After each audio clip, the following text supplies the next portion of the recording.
ಎಲ್ಲರಿಗೂ ನಮಸ್ಕಾರ. ನಾನು ಶೋಭಾ ಸಾಧನಾ ಅಕಾಡೆಮಿಯಿಂದ.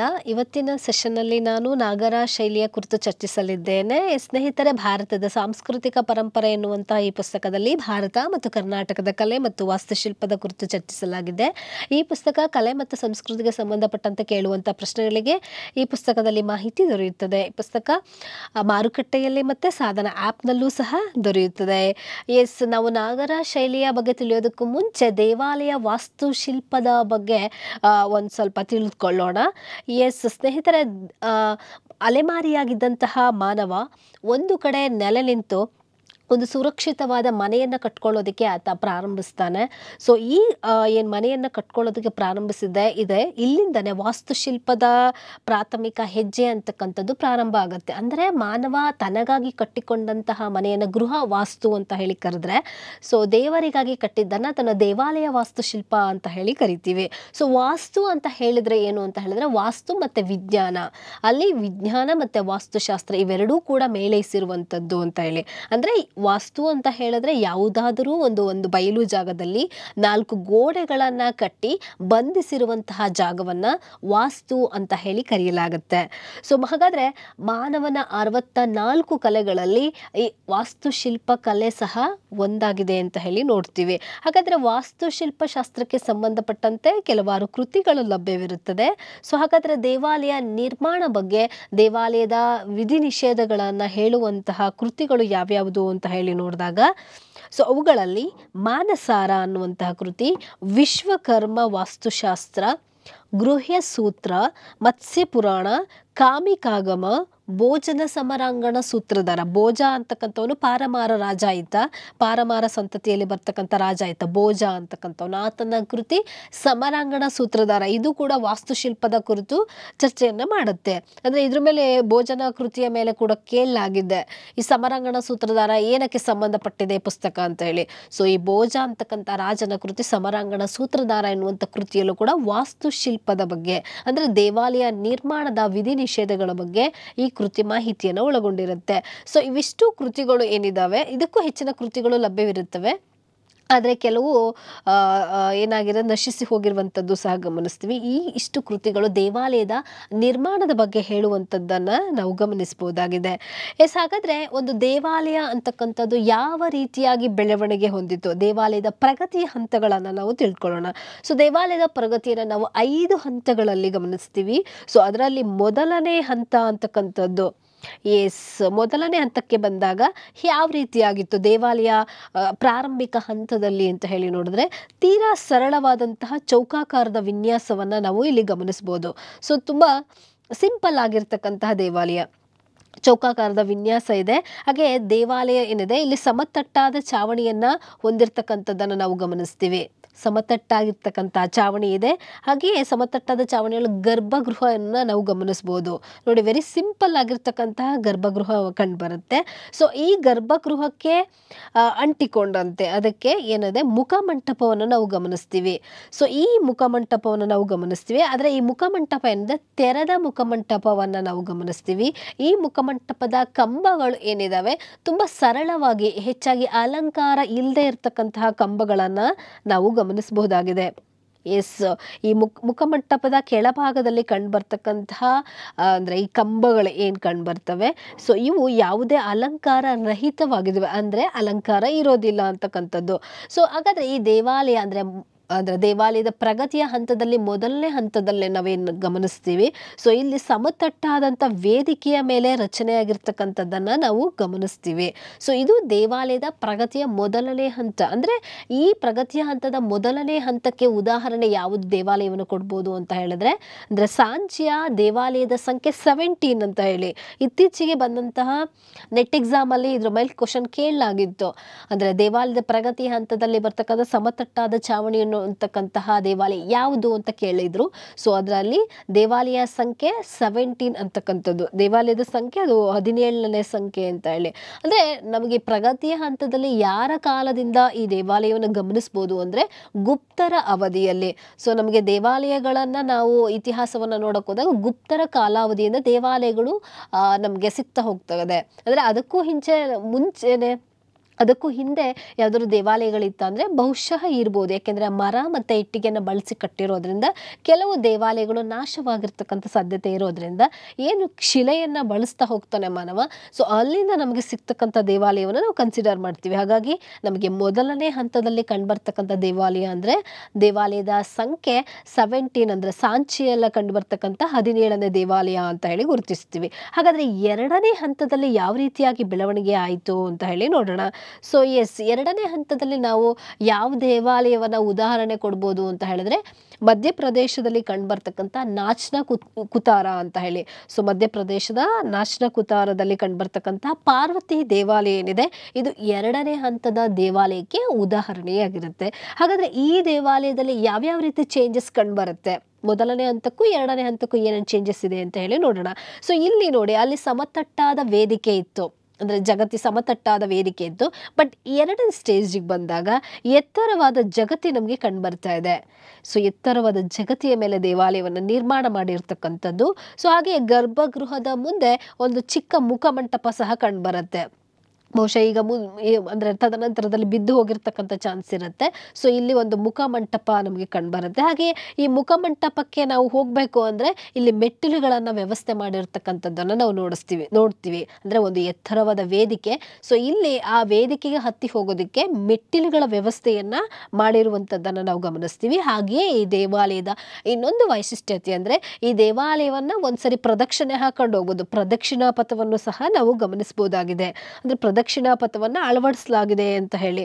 ಸೊ ಎಸ್, ನೀವು ಈ ಚಿತ್ರದಲ್ಲಿ ಗಮನಿಸುವ ಹಾಗೆ ನಾವು ಈ ದೇವಾಲಯವನ್ನ ಹಿಂಗ್ ಒಂದ್ ರೌಂಡ್ ಹಾಕೊಂಡು ಬರ್ಬೋದು. ಸೊ ಪ್ರದಕ್ಷಿಣಾ ಪಥವನ್ನ ನಾವು ಎರಡನೇ ಹಂತದ ದೇವಾಲಯದಲ್ಲಿ ಗಮನಿಸಬಹುದು ಅಂತ ಹೇಳಿ.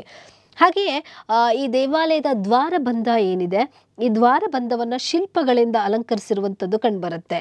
ಎಸ್, ನೀವು ಈ ಚಿತ್ರದಲ್ಲಿ ಗಮನಿಸೋ ಹಾಗೆ ನಾವು ದೇವಾಲಯಕ್ಕೆ ಮುಖಮಂಟಪದ ನಂತರದಲ್ಲಿ ದೇವಾಲಯಕ್ಕೆ ಈಗ ಎಂಟ್ರಿ ಕೊಡ್ತೀವಿ, ಈ ದ್ವಾರಬಂಧ ಅಂತ ಹೇಳಿ ಕರಿತೀವಲ್ವಾ, ಈ ದ್ವಾರಬಂಧವನ್ನ ಅಲಂಕರಿಸಿರುವಂಥದ್ದು ಕಂಡುಬರುತ್ತೆ. ಸೊ ಮೊದಲನೇ ಹಂತದಲ್ಲಿ ತುಂಬಾ ಸಿಂಪಲ್ ಆಗಿತ್ತು.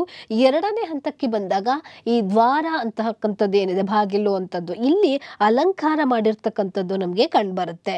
ಸೊ ಇದನ್ನ ನಾವು ಯಾವ ದೇವಾಲಯದಲ್ಲಿ ನೋಡ್ಬೋದು ಅಂದ್ರೆ ಮಧ್ಯಪ್ರದೇಶದ ನಾಚ್ನ ಕುತಾರ ಏನಿದೆ ಆ ದೇವಾಲಯದಲ್ಲಿ ಕಂಡುಬರುತ್ತೆ. ಸೊ ಒಂದು ಮೊದಲನೇ ಹಂತದಲ್ಲಿ ಸಮತಟ್ಟಾದ ವೇದಿಕೆ ಇದ್ದು, ಎರಡನೇ ಬಂದಾಗ ನಮಗೆ ಎತ್ತರವಾದ ವೇದಿಕೆ ಮೇಲೆ ಹಾಗೆ ದ್ವಾರಬಂಧವನ್ನ ಅಲಂಕರಿಸಲಾಗಿದೆ. ಮತ್ತೆ ಇಡೀ ಒಂದು ದೇವಾಲಯವನ್ನ ಪ್ರದಕ್ಷಿಣೆ ಹಾಕೊಂಡು ಬರ್ಬೋದು. ಪ್ರದಕ್ಷಿಣಾ ಪಥವನ್ನ ಎರಡನೇ ಹಂತದ ದೇವಾಲಯದಲ್ಲಿ ನಾವು ಗಮನಿಸ್ತೀವಿ. ಹಾಗಾದ್ರೆ ಮೂರನೇ ಹಂತದಲ್ಲಿ ಯಾವ ರೀತಿ ಬೆಳವಣಿಗೆ ಆಗುತ್ತೆ ಅಂದ್ರೆ, ಸೊ ಮೂರನೇ ಹಂತಕ್ಕೆ ಬಂದಾಗ ನಾವು ಈ ಹಂತಕ್ಕೆ ಯಾವ ದೇವಾಲಯನ ಉದಾಹರಣೆ ಕೊಡ್ತೀವಿ ಅಂದ್ರೆ ಉತ್ತರ ಪ್ರದೇಶದ ದಿಯೋಗರ್ನಲ್ಲಿ ಇರ್ತಕ್ಕಂಥ ದಶಾವತಾರ ದೇವಾಲಯ. ಇದು ಸಹ ಗುಪ್ತರಾವಧಿಯಲ್ಲಿ ನಿರ್ಮಾಣವಾದಂತ ದೇವಾಲಯ ಆಗಿರುತ್ತೆ. ಅಂದ್ರೆ ಈ ದೇವಾಲಯವನ್ನ ಯಾರು ನಿರ್ಮಾಣ ಮಾಡಿದ್ರು ಅಂದ್ರೆ ಪರ್ಟಿಕ್ಯುಲರ್ ರಾಜ ಯಾರು ಅಂತ ನಮಗೆ ಗೊತ್ತಿಲ್ಲ. ಹಾಗಾಗಿ ಒಂದು ಡೈನಾಸ್ಟಿಯನ್ನ ಮೆನ್ಷನ್ ಮಾಡಲಾಗುತ್ತೆ, ಅಂದ್ರೆ ಗುಪ್ತರ ಅವಧಿಯಲ್ಲಿ ಅಂತ ಹೇಳಿ. ಸೊ ಹಾಗಾದ್ರೆ ಗುಪ್ತರ ಅವಧಿಯಲ್ಲಿ ಮೂರನೇ ಹಂತದ ದಿಯೋಗರ್ನ ದಶಾವತಾರ ದೇವಾಲಯ ಏನಿದೆ, ಸೊ ಈ ದೇವಾಲಯಕ್ಕೆ ನಾವು ಹೋಗ್ಬೇಕು ಅಂದಾಗ 4 ದಿಕ್ಕುಗಳಿಂದ ಸೋಪಾನಗಳಿರುತ್ತೆ. ಅಂದ್ರೆ 4 ದಿಕ್ಕುಗಳಿಗೂ ಮೆಟ್ಟಿಲುಗಳ ವ್ಯವಸ್ಥೆಯನ್ನ ಮಾಡಿರ್ತಕ್ಕಂಥದ್ದನ್ನ ನಾವು ಗಮನಿಸ್ತೀವಿ ಈ ದೇವಾಲಯದಲ್ಲಿ. ಸೊ ನಾವಿಲ್ಲಿ ಗಮನಿಸಿದ ಹಾಗೆ ಈ ಚಿತ್ರದ ಮೂಲಕ ಗಮನಿಸಬಹುದು.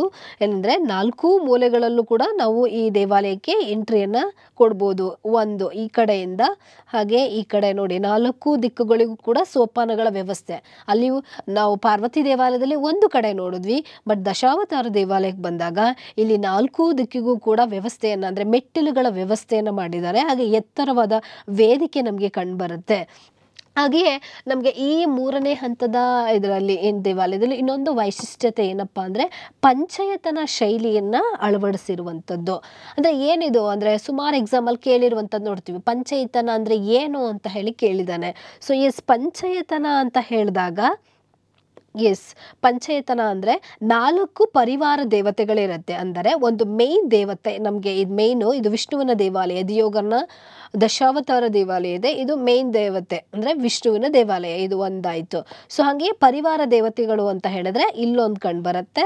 ಇದು 4 ಪರಿವಾರ ದೇವತೆಗಳು. ಈ ಕಡೆ ಒಂದು ಬ್ಯಾಕ್ ಸೈಡ್ ಇದೆ, ಅಂದ್ರೆ 4 ಪರಿವಾರ ದೇವತೆಗಳು ಸುತ್ತ ಇರ್ತಾರೆ. ಅದರ ಮಧ್ಯೆ ಒಂದು ಮೇನ್ ಗಾಡ್ ಇರ್ತಾನೆ. ಸೊ ಇದನ್ನ ಸೇರಿದ್ರೆ ಒಟ್ಟು 5 ದೇವತೆಗಳಾಯ್ತಲ್ವಾ.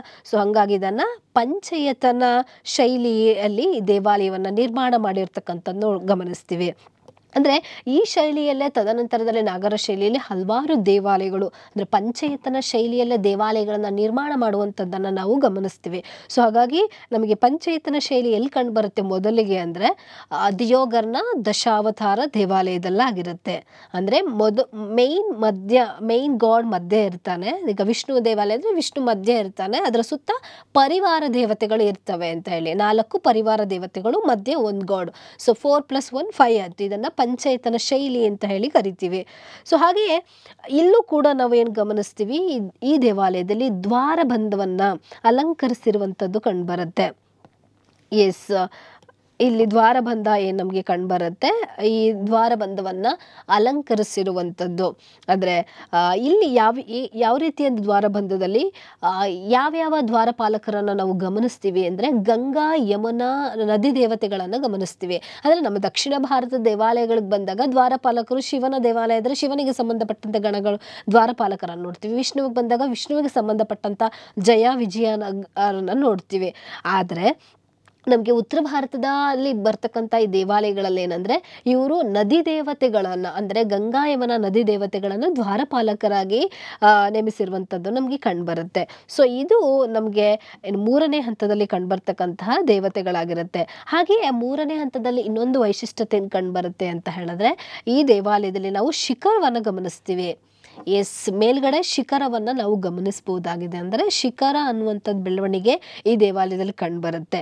ಆದರೆ ಈ ಶಿಖರ ಏನಂದರೆ ಸುಮಾರು ಬಿದ್ದೋಗಿದೆ, ಯಾಕೆಂದರೆ ಇಟ್ಟಿಗೆಯಿಂದ ಮಾಡಿರೋದ್ರಿಂದ ಮೇಲ್ಗಡೆ ಭಾಗವನ್ನು, ಸೊ ಆಗ ಇಟ್ಟಿಗೆ ಗಾರೆಯನ್ನು ಬಳಸಿರೋದ್ರಿಂದ ಅರ್ಧ ಬಿದ್ದೋಗಿದೆ. ಸೊ ಈಗ ಹಾಗೆ 3ನೇ ಶೈಲಿಯಲ್ಲಿ ನಾವೇನು ಗಮನಿಸ್ತೀವಿ, ಶಿಖರವನ್ನು ಗಮನಿಸ್ಬೋದು ಅಂತ ಹೇಳಿ. ಹಾಗೆ 4ನೇ ಹಂತಕ್ಕೆ ಬಂದಾಗ ನಾವು ಸೇಮ್ ಏನು 3 ಹಂತದಲ್ಲಿ ದೇವಾಲಯಗಳನ್ನು ಏನು ಗಮನಿಸ್ತೀವಿ ಅದೇ ಹಂತ ಮುಂದುವರ್ಕೊಂಡು ಹೋಗುತ್ತೆ. ಆದರೆ 4ನೇ ಹಂತದಲ್ಲಿ ಏನಾಗುತ್ತೆ, ಆಯತಾಕಾರವನ್ನು ಹೊರತುಪಡಿಸಿ ಬಹುತೇಕ ದೇವಾಲಯಗಳು ಒಂದೇ ರೀತಿ, ಅಂದರೆ ಇಲ್ಲಿ ಆಯತಾಕಾರದಲ್ಲಿ ನಿರ್ಮಾಣವಾದಂಥ ದೇವಾಲಯಗಳನ್ನು ನಾವು 4ನೇ ಹಂತದಲ್ಲಿ ಗಮನಿಸ್ತೀವಿ. ಸೊ ಬಹುಶಃ ಅಂದರೆ 3 ಹಂತದಲ್ಲಿ ದೇವಾಲಯಗಳ ವೈಶಿಷ್ಟ್ಯತೆ ಕಂಡುಬರುತ್ತೆ ಲಕ್ಷಣಗಳು, ಅದೇ ಶೈಲಿ ಇಲ್ಲೂ ಕೂಡ ಮುಂದುವರಿತಾ ಹೋಗುತ್ತೆ. ಹಾಗಾದರೆ 4ನೇ ಹಂತಕ್ಕೆ ಉದಾಹರಣೆ ಯಾವುದು ದೇವಾಲಯ ಅಂದರೆ ಶೋಲಾಪುರದಲ್ಲಿ ಕಂಡುಬರ್ತಕ್ಕಂಥ ತೇರ್ ದೇವಾಲಯವನ್ನು ನಾವು ಉದಾಹರಣೆಯಾಗಿ ಕೊಡ್ಬೋದು. ಸೊ ಈ ರೀತಿ ದೇವಾಲಯಗಳು ಬೆಳವಣಿಗೆ ಆಗ್ತಾ ಹೋಗ್ತವೆ. ಈ ರೀತಿ ದೇವಾಲಯದ ಬೆಳವಣಿಗೆಯನ್ನು 4 ಹಂತಗಳಲ್ಲಿ ನಾವು ಗಮನಿಸ್ತೀವಿ. ಹಾಗಾದರೆ ನಮ್ಮ ಭಾರತದಲ್ಲಿ ದೇವಾಲಯಗಳ ವರ್ಗೀಕರಣವನ್ನು 3 ರೀತಿ ಮಾಡ್ತೀವಿ. ಸೊ ಅದರಲ್ಲಿ ಯಾವ್ಯಾವುದು ಅಂದರೆ ನಾಗರ, ದ್ರಾವಿಡ ಮತ್ತು ವೇಸರ. ಅಂದರೆ ಉತ್ತರ ಭಾರತದಲ್ಲಿ ಕಂಡುಬರ್ತಕ್ಕಂಥ ಶೈಲಿ ನಾಗರ ಶೈಲಿ ಅಂತ ಹೇಳಿ ನಾವು ಕರೆದ್ರೆ, ಸೊ ದಕ್ಷಿಣದಲ್ಲಿ ಕಂಡುಬರ್ತಕ್ಕಂಥದ್ದು ದ್ರಾವಿಡ ನಾಡು ಅಂತ ಹೇಳಿ ಕರಿತೀವಿ. ಹಾಗಾಗಿ ದ್ರಾವಿಡ ಶೈಲಿ ಅಂತ ಹೇಳಿ ಕರೀತಾರೆ. ಹಾಗಾದರೆ ನಾಗರ ಶೈಲಿ ಅಂತ ಹೇಳಿ ಯಾಕೆ ಕರೀತಾರೆ? ಉತ್ತರ ಭಾರತದ ನಗರಗಳಲ್ಲಿ ಈ ದೇವಾಲಯ ಹುಟ್ಕೊಂಡಿರೋದ್ರಿಂದ ಇದನ್ನು ನಾಗರ ಶೈಲಿ ಅಂತ ಹೇಳಿ ಕರೀಲಾಯಿತು ಅಂತ ಹೇಳಿ ಗಮನಿಸ್ತೀವಿ. ಹಾಗಾದರೆ ವೇಸರ ಶೈಲಿ ಈ ನಾಗರ ಮತ್ತು ದ್ರಾವಿಡ ಇವೆರಡರ ಶೈಲಿಯ ಮಿಶ್ರಣವನ್ನು ನಾವು ವೇಸರ ಶೈಲಿ ಅಂತ ಹೇಳಿ ಕರಿತೀವಿ. ಸೊ ವೇಸರ ಶೈಲಿಯ ಒಂದು ವೈಶಿಷ್ಟ್ಯತೆ ಏನಪ್ಪಾ ಅಂತ ಹೇಳಿದ್ರೆ, ಇದು ಕರ್ನಾಟಕದಲ್ಲಿ ಮಾತ್ರ ಕಂಡು ಬರ್ತಕ್ಕಂಥದ್ದು. ಈ ವೇಸರ ಶೈಲಿ ಅಂತಕ್ಕಂಥದ್ದು ಹೊಯ್ಸಳರ ಕಾಲದಲ್ಲಿ ಬಾದಾಮಿ ಚಾಲುಕ್ಯರು, ಕಲ್ಯಾಣದ ಚಾಲುಕ್ಯರು ಈ ವೇಸರ ಶೈಲಿಯನ್ನು ಏನು ಮಾಡ್ತಾರೆ, ಇಂಪ್ಲಿಮೆಂಟ್ ಮಾಡ್ತಕ್ಕಂಥದ್ದು ನಮ್ಮ ಕರ್ನಾಟಕದಲ್ಲಿ. ಅದರಲ್ಲೂ ಎಸ್ಪೆಷಲಿ ಒಂದು ರೀತಿ ಸ್ವತಂತ್ರ ಶೈಲಿ ಅಂತ ಹೇಳಿ ಕರಿಬೋದು ವೇಸರ ಶೈಲಿ ಅಂತಕ್ಕಂಥದ್ದು. ಎಸ್, ಈ ರೀತಿ 3 ಶೈಲಿಗಳನ್ನು ಗಮನಿಸ್ತೀವಿ. ಆದರೆ ನಾನು ಈ ಸೆಷನ್ನಲ್ಲಿ ಚರ್ಚೆ ಮಾಡುವಂಥದ್ದು ಕೇವಲ ನಾಗರ ಶೈಲಿಯ ಬಗ್ಗೆ. ಸೊ ಮೊನ್ನೆ ನಡೆದಂತಹ ಪರೀಕ್ಷೆಯಲ್ಲಿ ನಾಗರ ಶೈಲಿಯ ಬಗ್ಗೆ ನಮಗೆ ಪ್ರಶ್ನೆಯನ್ನು ಕೇಳಿದ್ರು. ಸೊ ನಾಗರ ಶೈಲಿನ ನಾವು ಡೀಟೇಲ್ ಆಗಿ ಓದಿದಾಗ ಮಾತ್ರ ಸೊ ಅದರಲ್ಲಿ ಬರ್ತಕ್ಕಂತಹ ಲಕ್ಷಣಗಳ ಮೇಲೆ ನಾವು ಆನ್ಸರನ್ನು ಮಾಡಬಹುದಾಗಿದೆ. ಹಾಗಾದರೆ ಈ ನಾಗರ ಶೈಲಿ ಅಂತಕ್ಕಂಥದ್ದು ಭಾರತದ ಉತ್ತರ ಭಾಗದಲ್ಲಿ ನಿರ್ಮಾಣವಾದಂತಹ ಒಂದು ದೇವಾಲಯದ ಶೈಲಿಯನ್ನು ನಾವು ನಾಗರ ಶೈಲಿ ಅಂತ ಹೇಳಿ ಕರಿತೀವಿ. ಅಂದರೆ ನಗರಗಳಲ್ಲಿ ಹುಟ್ಕೊಂಡಿರೋದ್ರಿಂದ ಇದನ್ನು ನಾಗರ ಅಂತ ಹೇಳಿ ಕರೀತಾರೆ ಅಂತಕ್ಕಂಥ ವಾದ ಕೂಡ ಕಂಡುಬರುತ್ತೆ. ಹಾಗಾದರೆ ನಾಗರ ಶೈಲಿಯನ್ನು ಔತ್ತರೇಯ ಶೈಲಿ ಅಂತಾನೂ ಹೇಳಿ ಕರೀತಾರೆ. ಎಸ್, ನಾಗರ ಶೈಲಿಯನ್ನು ಔತ್ತರೇಯ, ಇಂಡೋ ಆರ್ಯನ್, ರೇಖಾ ನಾಗರ ಅಂತಕ್ಕಂಥ ವಿವಿಧ ಹೆಸರುಗಳಿಂದ ಈ ನಾಗರ ಶೈಲಿಯನ್ನು ಕರೆಯಲಾಗುತ್ತೆ. ಔತ್ತರೇಯ, ಇಂಡೋ ಆರ್ಯನ್, ರೇಖಾ ನಾಗರ ಅಂತಕ್ಕಂಥ ಹೆಸರುಗಳಿಂದ ಈ ಶೈಲಿಯನ್ನು ಕರೆಯಲಾಗುತ್ತೆ. ಹಾಗಾದರೆ ರೇಖಾ ನಾಗರ ಅಂತ ಹೇಳಿದ್ರೆ ಏನಿದು ಅಂತ ಹೇಳಿದ್ರೆ, ಏನಿದು ದೇವಾಲಯದ ಗರ್ಭಗೃಹ ಏನು ಕಂಡುಬರುತ್ತೆ. ಸೊ ಮೇನ್ ಗರ್ಭಗೃಹ ಕಂಡುಬರುತ್ತಲ್ವಾ, ಆ ಗರ್ಭಗೃಹದ ಮೇಲೆ ಶಿಖರದ ಆಕೃತಿ ಏನು ಕಂಡುಬರುತ್ತೆ. ಸೊ ಈ ಶಿಖರದ ಆಕೃತಿ ಬಾಗಿದ ರೇಖೆಯ ರೀತಿ ಕಂಡುಬರುತ್ತೆ. ಎಸ್, ಈ ರೀತಿ ಬಾಗಿದ ರೇಖೆ ರೀತಿ ಕಂಡುಬರೋದ್ರಿಂದ ಇದನ್ನ ರೇಖಾ ನಾಗರ ಶೈಲಿ ಅಂತ ಹೇಳಿ ಕರೆಯಲಾಗುತ್ತೆ.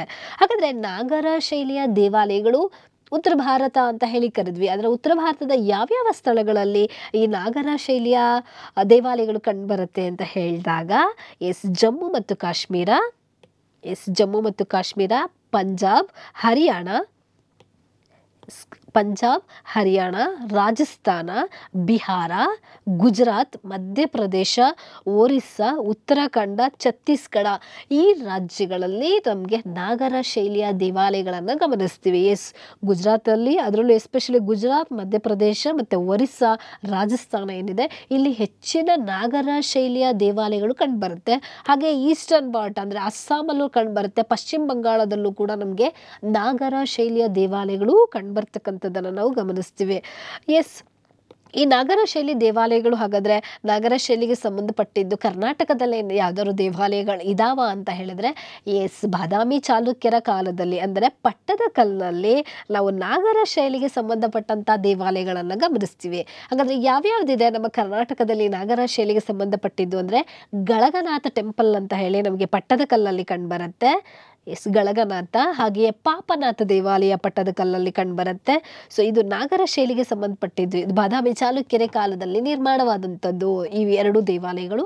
ಹಾಗೆ ಕಾಶಿ ವಿಶ್ವೇಶ್ವರ ದೇವಾಲಯ, ಇದು ರಾಷ್ಟ್ರಕೂಟರ ಕಾಲದಲ್ಲಿ ಪಟ್ಟದಕಲ್ಲಲ್ಲಿ ನಾಗರ ಶೈಲಿಯಲ್ಲಿ ಈ ದೇವಾಲಯ ನಿರ್ಮಾಣ ಆಗುತ್ತೆ. ಅಂದರೆ ಆ ಶೈಲಿಯನ್ನ ನಮ್ಮ ಕರ್ನಾಟಕದಲ್ಲೂ ಕೂಡ ಈ ಒಂದಿಷ್ಟು ದೇವಾಲಯಗಳನ್ನು ನಿರ್ಮಾಣ ಮಾಡಿರುವಂಥದ್ದನ್ನು ನಾವು ಗಮನಿಸ್ತೀವಿ.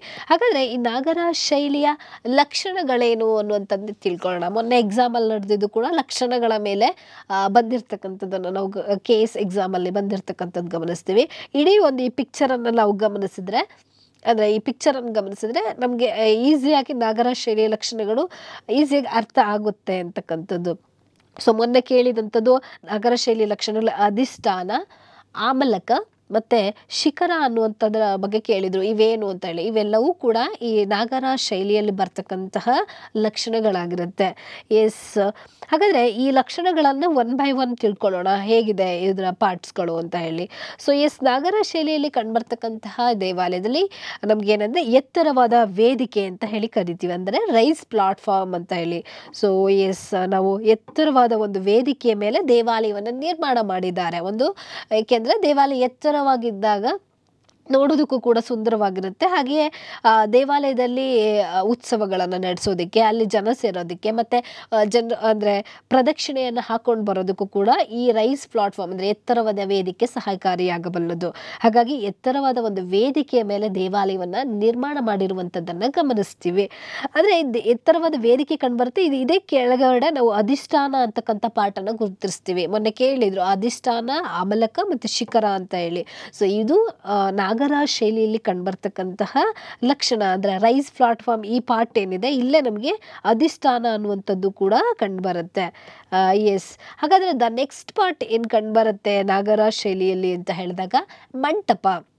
ಸೊ ಫಸ್ಟಿಗೆ ನಾವು ದೇವಾಲಯವನ್ನು ಎಂಟ್ರಿ ಕೊಡುವಾಗ ನಮಗೆ ಸಿಗುವಂತಹದ್ದು ಏನಂದ್ರೆ ನಾಗರ ಶೈಲಿಯ ದೇವಾಲಯದಲ್ಲಿ ಮಂಟಪ. ಸೊ ಅಂದ್ರೆ ಮಂಟಪಕ್ಕೆ ಬಂದಾಗ ಇದನ್ನು ನಾವು ಪ್ರವೇಶ ದ್ವಾರ ಅಂತ ಹೇಳಿ ಕರಿತೀವಿ. ಅಂದರೆ ದ್ರಾವಿಡ ಶೈಲಿಯಲ್ಲಿ ಇದ್ದಂಗೆ ಪ್ರವೇಶ ದ್ವಾರ ಅಂದರೆ ಗೋಪುರ ಆ ರೀತಿ ವ್ಯವಸ್ಥೆ ನಮಗೆ ನಾಗರ ಶೈಲಿಯಲ್ಲಿ ಇರೋದಿಲ್ಲ. ಇಲ್ಲಿ ನಾವು ನಾಗರ ಶೈಲಿಗೆ ಬಂದಾಗ ಮಂಟಪ ಅಂತಕ್ಕಂಥದ್ದು. ಸೊ ಎಂಟ್ರಿಯಲ್ಲಿ ನಾವು ಇಲ್ಲಿಂದ ಎಂಟ್ರಿ ಕೊಡ್ತೀವಿ ದೇವಾಲಯಕ್ಕೆ. ಮಂಟಪ ಲೈಕ್ ಇದನ್ನು ಪ್ರವೇಶ ದ್ವಾರ ಅಂತಲೂ ಹೇಳಿ ಕರಿತೀವಿ. ಹಾಗೆ ಕಂಬಗಳಿಂದ ಕೂಡಿರಿದಂತಹ ಸಭಾಂಗಣ ಅಂತ ಹೇಳಿ ಕರಿತೀವಿ. ಸೊ ಮಂಟಪ ಹಾಗೆ ದೇವಾಲಯಗಳ ಬೆಳವಣಿಗೆ ಆಗ್ತಾ ಏನಾಗುತ್ತೆ, ಹೆಚ್ಚು ಜನ ಸೇರ್ತಾ ಹೋಗ್ತಾರೆ. ಅಂದರೆ ಹೆಚ್ಚಿನದಾಗಿ ಅಲ್ಲಿ ಸಾಂಸ್ಕೃತಿಕ ಚಟುವಟಿಕೆಗಳು ನಡೀತವೆ. ಹಾಗಾಗಿ ಹೆಚ್ಚಿನ ಜನ ದೇವಾಲಯಕ್ಕೆ ವಿಸಿಟ್ ಮಾಡ್ತಾರೆ. ಹಾಗಾಗಿ ಇನ್ನೊಂದು ಸ್ವಲ್ಪ ದೊಡ್ಡದಾಗಿ ದೇವಾಲಯಗಳನ್ನು ನಿರ್ಮಾಣ ಮಾಡುವಂಥದ್ದನ್ನು ಗಮನಿಸ್ತೀವಿ. ಹಾಗಾಗಿ ಮಂಟಪದ ನಂತರದಲ್ಲಿ ಅರ್ಧ ಮಂಟಪವನ್ನು ನಿರ್ಮಾಣ ಮಾಡುವಂಥದ್ದು ಗಮನಿಸ್ತೀವಿ. ಹಾಗೆ ಮಹಾಮಂಟಪ ಅಂತಕ್ಕಂಥದ್ದು ಉತ್ಸವಗಳು ಹೆಚ್ಚಾಗಿ ಕಲ್ಯಾಣೋತ್ಸವ ಇವೆಲ್ಲ ನಡೀತಾ ಇದ್ವು. ಹಾಗಾಗಿ ಮಹಾಮಂಟಪ ಅಂತಕ್ಕಂಥ ಇನ್ನೊಂದು ಮಂಟಪವನ್ನು ಆ್ಯಡ್ ಮಾಡಲಾಗುತ್ತೆ. ಸೊ ಮಂಟಪಗಳಲ್ಲೂ ಕೂಡ ನಾವು ಮಂಟಪ, ಅರ್ಧ ಮಂಟಪ, ಮಹಾಮಂಟಪಗಳನ್ನು ನಾವು ಗಮನಿಸ್ತೀವಿ. ಈ ರೀತಿ ದೇವಾಲಯಗಳು ಕೂಡ ಗಾತ್ರದಲ್ಲಿ ಮಂಟಪಗಳಲ್ಲೇ ಕೂಡ ದೊಡ್ಡದಾಗಿ ಹೋಗ್ತಾ ಇರ್ತಕ್ಕಂಥದ್ದನ್ನು ನಾವು ಗಮನಿಸ್ತೀವಿ. ಮಂಟಪದ ನಂತರದಲ್ಲಿ ಬರ್ತಕ್ಕಂತಹ ಪಾರ್ಟ್ ವೆಸ್ಟಿಬ್ಯೂಲ್ ಅಥವಾ ಅಂತರಾಳ ಅಂತ ಹೇಳ್ತೀವಿ. ಅಂದರೆ ಮಂಟಪ ಮತ್ತೆ ಗರ್ಭಗೃಹ ಏನ್ ಕಂಡು ಬರುತ್ತೆ. ಸೊ ಇಲ್ಲಿ ನಮ್ಗೆ ಈ ಪಾರ್ಟ್ ಏನ್ ಗರ್ಭಗೃಹ ಅಂತ ಹೇಳಿ ಕರಿತೀವಿ.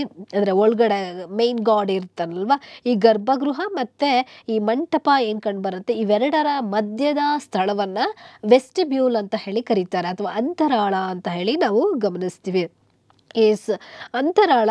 ಸೊ ತದನಂತರದಲ್ಲಿ ನಾವು ಈ ನಾಗರ ಶೈಲಿಯಲ್ಲಿ ಶಿಖರವನ್ನು ಗಮನಿಸ್ತೀವಿ. ಇಲ್ಲಿ ನಮಗೆ ಗ್ರೂಪ್ ಆಫ್ ಶಿಖರಸ್ ಕಂಡು ಬರುತ್ತೆ. ಅಂದರೆ ಶಿಖರಗಳು ಕೂಡ ಹೆಚ್ಚುತ್ತಾ ಹೋಗುತ್ತೆ. 1, 2, 3, 4, 7 ರೀತಿಯ ಶಿಖರಗಳನ್ನು ಹೆಚ್ಚದಾಗಿ ಅದರ ಸಂಖ್ಯೆ ಕೂಡ ಹೆಚ್ಚುತ್ತಾ ಹೋಗುವಂಥದ್ದನ್ನು ನಾವು ಗಮನಿಸ್ತೀವಿ. ಆದರೆ ಶಿಖರ ಅಂತ ಹೇಳಿ ನಮಗೆ ದ್ರಾವಿಡ ಶೈಲಿ ದಕ್ಷಿಣ ಭಾರತಕ್ಕೆ ಬಂದಾಗ ನಮ್ಗೆ ಅಂದರೆ ದಕ್ಷಿಣ ಭಾರತದಲ್ಲಿ ಒಂದು ರೀತಿ ಅಷ್ಟಭುಜಾಕೃತಿಯಲ್ಲಿ ಶಿಖರವನ್ನು ನಾವು ದ್ರಾವಿಡ ಶೈಲಿಯಲ್ಲಿ ಗಮನಿಸ್ತೀವಿ. ಹಾಗೆ ಚೌಕಾಕಾರದಲ್ಲಿರ್ತಕ್ಕಂಥ ಇರ್ತಕ್ಕಂಥ ಶಿಖರವನ್ನು ಗಮನಿಸ್ತೀವಿ. ಆದರೆ ಇಲ್ಲಿ ಬಂದಾಗ ಗ್ರೂಪ್ ಆಫ್ ಶಿಖರಸ್, ಹಲವು ಶಿಖರಗಳು ಇರ್ತಕ್ಕಂಥದ್ದು ನಾವು ಗಮನಿಸ್ತೀವಿ. ಸೊ ಶಿಖರದ ನಂತರದಲ್ಲಿ ಇನ್ಯಾವ ಪಾರ್ಟ್ ಅನ್ನು ನಾವು ಗಮನಿಸ್ತೀವಿ. ಶಿಖರದಲ್ಲೇ ಕೂಡ 3 ರೀತಿಯ ನಾಗರ ಶೈಲಿಯಲ್ಲಿ 3 ರೀತಿಯ ಶಿಖರಗಳನ್ನು ನಾವು ಗಮನಿಸ್ಬೋದು. ಅದು ಯಾವ್ಯಾವುದು ಅಂತ ಹೇಳಿದ್ರೆ ರೇಖಾ ಪ್ರಸಾದ ಅಥವಾ ಲಾಟಿನಾ ಅಂತ ಹೇಳಿ ಕರೀತಾರೆ. ಅಂದರೆ ಇದು ಒಂದು ರೀತಿ ಬಾಗಿದ ರೇಖೆಯ ರೀತಿ ಇರುತ್ತೆ. ಅಂದರೆ ಶಿಖರದಲ್ಲೇ 3 ರೀತಿಯ ವೆರೈಟಿ ನಮಗೆ ನಾಗರ ಶೈಲಿಯಲ್ಲಿ ಕಂಡುಬರುತ್ತೆ. ಅದು ರೇಖಾ ಪ್ರಸಾದ ಅಥವಾ ಲಾಟಿನಾ ಅಂತ ಹೇಳಿ ಕರೀಲಾಗುತ್ತೆ. ಸೆಕೆಂಡ್ ಒನ್ ಪಾಂಸನ ಅಂತ ಹೇಳಿ ಕರೀಲಾಗುತ್ತೆ. ಪಾಂಸನ ಅಂತಕ್ಕಂತಹ ಶೈಲಿ. ಹಾಗೆಯೇ ಮೂರನೇದು ವಲ್ಲಭಿ ಅಂತಕ್ಕಂತಹ ಶೈಲಿನ 3 ರೀತಿಯ ಶೈಲಿಗಳನ್ನು ನಾವು ನಾಗರ ಶೈಲಿಯ ಶಿಖರಗಳಲ್ಲಿ ಇರ್ತಕ್ಕಂಥದ್ದು ಗಮನಿಸ್ತೀವಿ. ಈಗ ಲಾಟಿನಾ ರೇಖಾ ಪ್ರಸಾದ ಅಂತಕ್ಕಂಥದ್ದು ನಾವು ಲಿಂಗರಾಜ ದೇವಾಲಯ ಒರಿಸ್ಸಾದಲ್ಲಿ ಗಮನಿಸ್ತೀವಿ. ಹಾಗೆ ಪಾಂಸನಕ್ಕೆ ಬಂದಾಗ ಕೋನಾರ್ಕ್ನ ಸನ್ ಟೆಂಪಲ್ ಅಲ್ಲಿ ಈ ಪಾಂಸನ ಶೈಲಿಯನ್ನು ಗಮನಿಸ್ತೀವಿ. ಅಂದ್ರೆ ಶಿಖರಗಳಲ್ಲೂ ಕೂಡ ವೆರೈಟಿ ಇರ್ತಕ್ಕಂಥದ್ದನ್ನು ನಾವು ಗಮನಿಸಬಹುದಾಗಿದೆ. ಶಿಖರದ ನಂತರದಲ್ಲೇ ಮೇನ್ ಅಟ್ರಾಕ್ಷನ್ ಇರುವಂತದ್ದೇ ಗರ್ಭಗೃಹ ಅಂತಕ್ಕಂಥದ್ದು. ಯಾವುದೇ ಒಂದು ದೇವಾಲಯದ ಮೇನ್ ಅಟ್ರಾಕ್ಷನ್ ಅಥವಾ ಧಾರ್ಮಿಕ ಚಟುವಟಿಕೆ ಮೇನ್ ಕೇಂದ್ರ ಯಾವುದು ಅಂದ್ರೆ ಗರ್ಭಗೃಹ. ಆ ದೇವಾಲಯದ ಮುಖ್ಯ ದೇವತೆ ಯಾವುದಾಗಿರುತ್ತೆ, ಅದು ಶಿವ ಆಗಿರ್ಬೋದು, ವಿಷ್ಣು ಆಗಿರ್ಬೋದು, ಅಥವಾ ಶಕ್ತಿ ದೇವತೆ ಯಾವುದಾದ್ರೂ ಆಗಿರ್ಬೋದು. ಸೊ ಮೇನ್ ಅಟ್ರಾಕ್ಷನ್ನೇ ಅಲ್ಲಿ ಇರ್ತಕ್ಕಂಥ ಗರ್ಭಗುಡಿಯಲ್ಲಿ ಇರ್ತಕ್ಕಂತಹ ಮೇನ್ ಮುಖ್ಯ ದೇವತೆ ಆಗಿರುತ್ತೆ ಅಂತಕ್ಕಂಥದ್ದು. ಈ ರೀತಿಯಾಗಿ ನಾಗರ ಶೈಲಿಯ ದೇವಾಲಯದಲ್ಲಿ ನಾವು ಲಕ್ಷಣಗಳನ್ನು ಗಮನಿಸ್ತೀವಿ. ಹಾಗೆ ಗರ್ಭಗೃಹ, ಶಿಖರದ ನಂತರದಲ್ಲಿ ಬರ್ತಕ್ಕಂಥದ್ದು ಯಾವುದು ಅಂದ್ರೆ ಆಮಲಕ ಅಂತಕ್ಕಂತಹ ಪಾರ್ಟ್. ಸೊ ಆಮಲಕ ಏನು, ಇದು ಆಮಲಕ ಅಂತ ಹೇಳಿದ್ರೆ ಯಾಕೆ ಈ ತರ ಕರೀತಾರೆ ಆಮಲಕ ಅಂದ್ರೆ ಸಿಟ್ರಸ್ ಹಣ್ಣು ಅಂದ್ರೆ ನೆಲ್ಲಿಕಾಯಿಯ ಆಮಲಕ ಅಂತ ಹೇಳಿ ಕರೀಲಾಗುತ್ತೆ. ಹಾಗಾಗಿ ಈ ಪಾರ್ಟ್ ಅನ್ನ ಅಂದ್ರೆ ನೆಲ್ಲಿಕಾಯಿ ರೀತಿಯಲ್ಲಿ ಕಂಡುಬರೋದ್ರಿಂದ ಈ ಪಾರ್ಟ್ ಇದನ್ನ ಆಮಲಕ ಅಂತ ಹೇಳಿ ಕರೀತಾರೆ. ಸೊ ಆಮಲಕದ ನಂತರದಲ್ಲಿ ಮೇನ್ ಕಂಡುಬರ್ತಕ್ಕಂಥದ್ದು ಅದನ್ನ ಟಾಪ್ ಮೋಸ್ಟ್ ಪ್ಲೇಸ್ ಅಂತ ಹೇಳಿ ಕರಿತೀವಿ. ಲಾಸ್ಟ್ ಅಲ್ಲಿ ಕಳಶವನ್ನ ನಾವು ಗಮನಿಸ್ತೀವಿ. ಸಾಮಾನ್ಯವಾಗಿ ಕಳಶ ಅಂತಕ್ಕಂಥದ್ದು ಯಾವುದೇ ದೇವಾಲಯದ ಸಮೃದ್ಧಿ ಸಂಕೇತ ಆಗಿರುತ್ತೆ. ಹಾಗಾಗಿ ಲಾಸ್ಟ್ ಮೇಲೆ ಟಾಪ್ ಅಲ್ಲಿ ಕಂಡು ಬರ್ತಕ್ಕಂಥದ್ದು ಕಳಶ ಆಗಿರುತ್ತೆ ಅಂತ ಹೇಳಿ. ಸೊ ಇವು ನಾಗರ ಶೈಲಿ. ಹಾಗೆ ಇಡೀ ಒಂದು ದೇವಾಲಯವನ್ನು ನಾವು ಪ್ರದಕ್ಷಿಣೆ ಹಾಕೊಂಡು ಹೋಗಿ ಬರ್ಬೋದು. ಪ್ರದಕ್ಷಿಣಾ ಪಥದಲ್ಲೂ 2 ರೀತಿ ಬರುತ್ತೆ, ಒಂದು ಸಾಂದರ ಮತ್ತೊಂದು ನಿರಂತರ ಅಂತ ಹೇಳಿ. ಸಾಂದರ ದಟ್ ಮೀನ್ಸ್ ಏನಂದ್ರೆ ವಿತ್ ಪ್ರದಕ್ಷಿಣಾ ಪಥ, ಅಂದ್ರೆ ಪ್ರದಕ್ಷಿಣಾ ಪಥವ ಇದ್ರೆ ಅದನ್ನು ನಾವು ಸಾಂದರ ಅಂತ ಹೇಳಿ ಕರಿತೀವಿ. ವಿತೌಟ್ ಪ್ರದಕ್ಷಿಣಾ ಪಥ, ಕೆಲವು ದೇವಾಲಯಗಳಿಗೆ ಪ್ರದಕ್ಷಿಣಾ ಪಥ ಇರೋದಿಲ್ಲ, ಅಂದ್ರೆ ಆ ದೇವಾಲಯವನ್ನು ಸುತ್ತ ನೀವು ಒಂದು ರೌಂಡ್ ಹಾಕೋ ಬರೋದಕ್ಕಿರೋದಿಲ್ಲ, ಅದನ್ನು ನಾವು ನಿರಂತರ ಪ್ರದಕ್ಷಿಣಾ ಪಥ ಅಂತ ಹೇಳಿ ಕರಿತೀವಿ. ಸೊ ಈ ರೀತಿ ನಾಗರ ಶೈಲಿಯ ದೇವಾಲಯಗಳನ್ನ ಲಕ್ಷಣಗಳನ್ನು ಗಮನಿಸ್ತೀವಿ. ನಾವೇನ್ ಡಿಸ್ಕಷನ್ ಮಾಡಿದ್ವಿ ಇಲ್ಲಿವರೆಗೂ, ಎತ್ತರವಾದ ಜಗತಿ ಕಂಡು ಬರುತ್ತೆ, ಹಾಗೆ ಗರ್ಭಗೃಹ, ಮಂಟಪ ಅಂದ್ರೆ ಪಿಲ್ಲರ್ಡ್ ಹಾಲ್ ಏನ್ ಕರಿತೀವಿ, ಅದರ ಮಂಟಪದಲ್ಲೂ ಅರ್ಧ ಮಂಟಪ, ಮಹಾಮಂಟಪ ಅಂತ ಹೇಳಿ ಗಮನಿಸ್ತೀವಿ. ಹಾಗೆ ಏನು ಅಂತರಾಳ ಬರುತ್ತೆ, ಆಮಲಕ, ಕಳಶ, ಶಿಖರ ಅಂತಕ್ಕಂಥದ್ದು. ಶಿಖರದಲ್ಲೂ ಕೂಡ ಆರಂಭದಲ್ಲಿ 3 ಶಿಖರ, ತದನಂತರ 4, 7 ಶಿಖರಗಳು ಕೂಡ ಹೆಚ್ಚುತ್ತಾ ಹೋಗ್ತಕ್ಕಂಥದ್ದನ್ನು ನಾವು ಗಮನಿಸ್ತೀವಿ. ಹಾಗೆ ಇನ್ನೊಂದು ವೈಶಿಷ್ಟ್ಯತೆ ನಾಗರ ಶೈಲಿಯಲ್ಲಿ ಅಂತ ಹೇಳಿದ್ರೆ, ಸಾಮಾನ್ಯವಾಗಿ ನಾಗರ ಶೈಲಿಯಲ್ಲಿ ನೀರಿನ ತೊಟ್ಟಿ ಕಂಡು ಬರೋದಿಲ್ಲ. ಅಂದ್ರೆ ನಾಗರ ಶೈಲಿಯಲ್ಲಿ ಅದರ ಒಂದು ದೇವಾಲಯದಲ್ಲಿ ನಮಗೆ ನೀರಿನ ತೊಟ್ಟಿ ಕಂಡು ಬರುತ್ತೆ, ಅಂದ್ರೆ ಪುಷ್ಕರಣಿ ಅಂತಕ್ಕಂಥದ್ದು. ಅದು ಯಾವುದು ಅಂತ ಹೇಳಿದ್ರೆ ಮೊದೇರಾದಲ್ಲಿ ಕಂಡು ಬರ್ತಕ್ಕಂತಹ, ಗುಜರಾತಲ್ಲಿ ಮೊದೇರಾ ದೇವಾಲಯ ಅಂತಕ್ಕಂಥದ್ದು. ಅಲ್ಲಿ ನೀರಿನ ತೊಟ್ಟಿ ಕಂಡು ಬರುತ್ತೆ.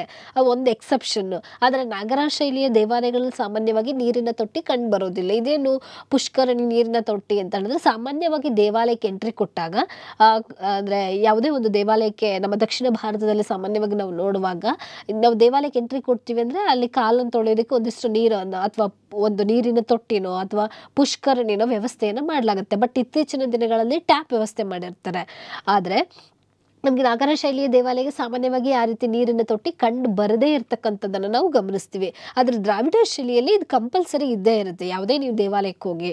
ಹಾಗಾಗಿ ಸಾಮಾನ್ಯವಾಗಿ ನಮಗೆ ನೀರಿನ ತೊಟ್ಟಿ ಕಂಡು ಬರೋದಿಲ್ಲ. ಬಟ್ ಎಕ್ಸೆಪ್ಷನ್ ಮೊದೇರಾ ಟೆಂಪಲಲ್ಲಿ ಒಂದು ಕಂಡು ಬರುತ್ತೆ.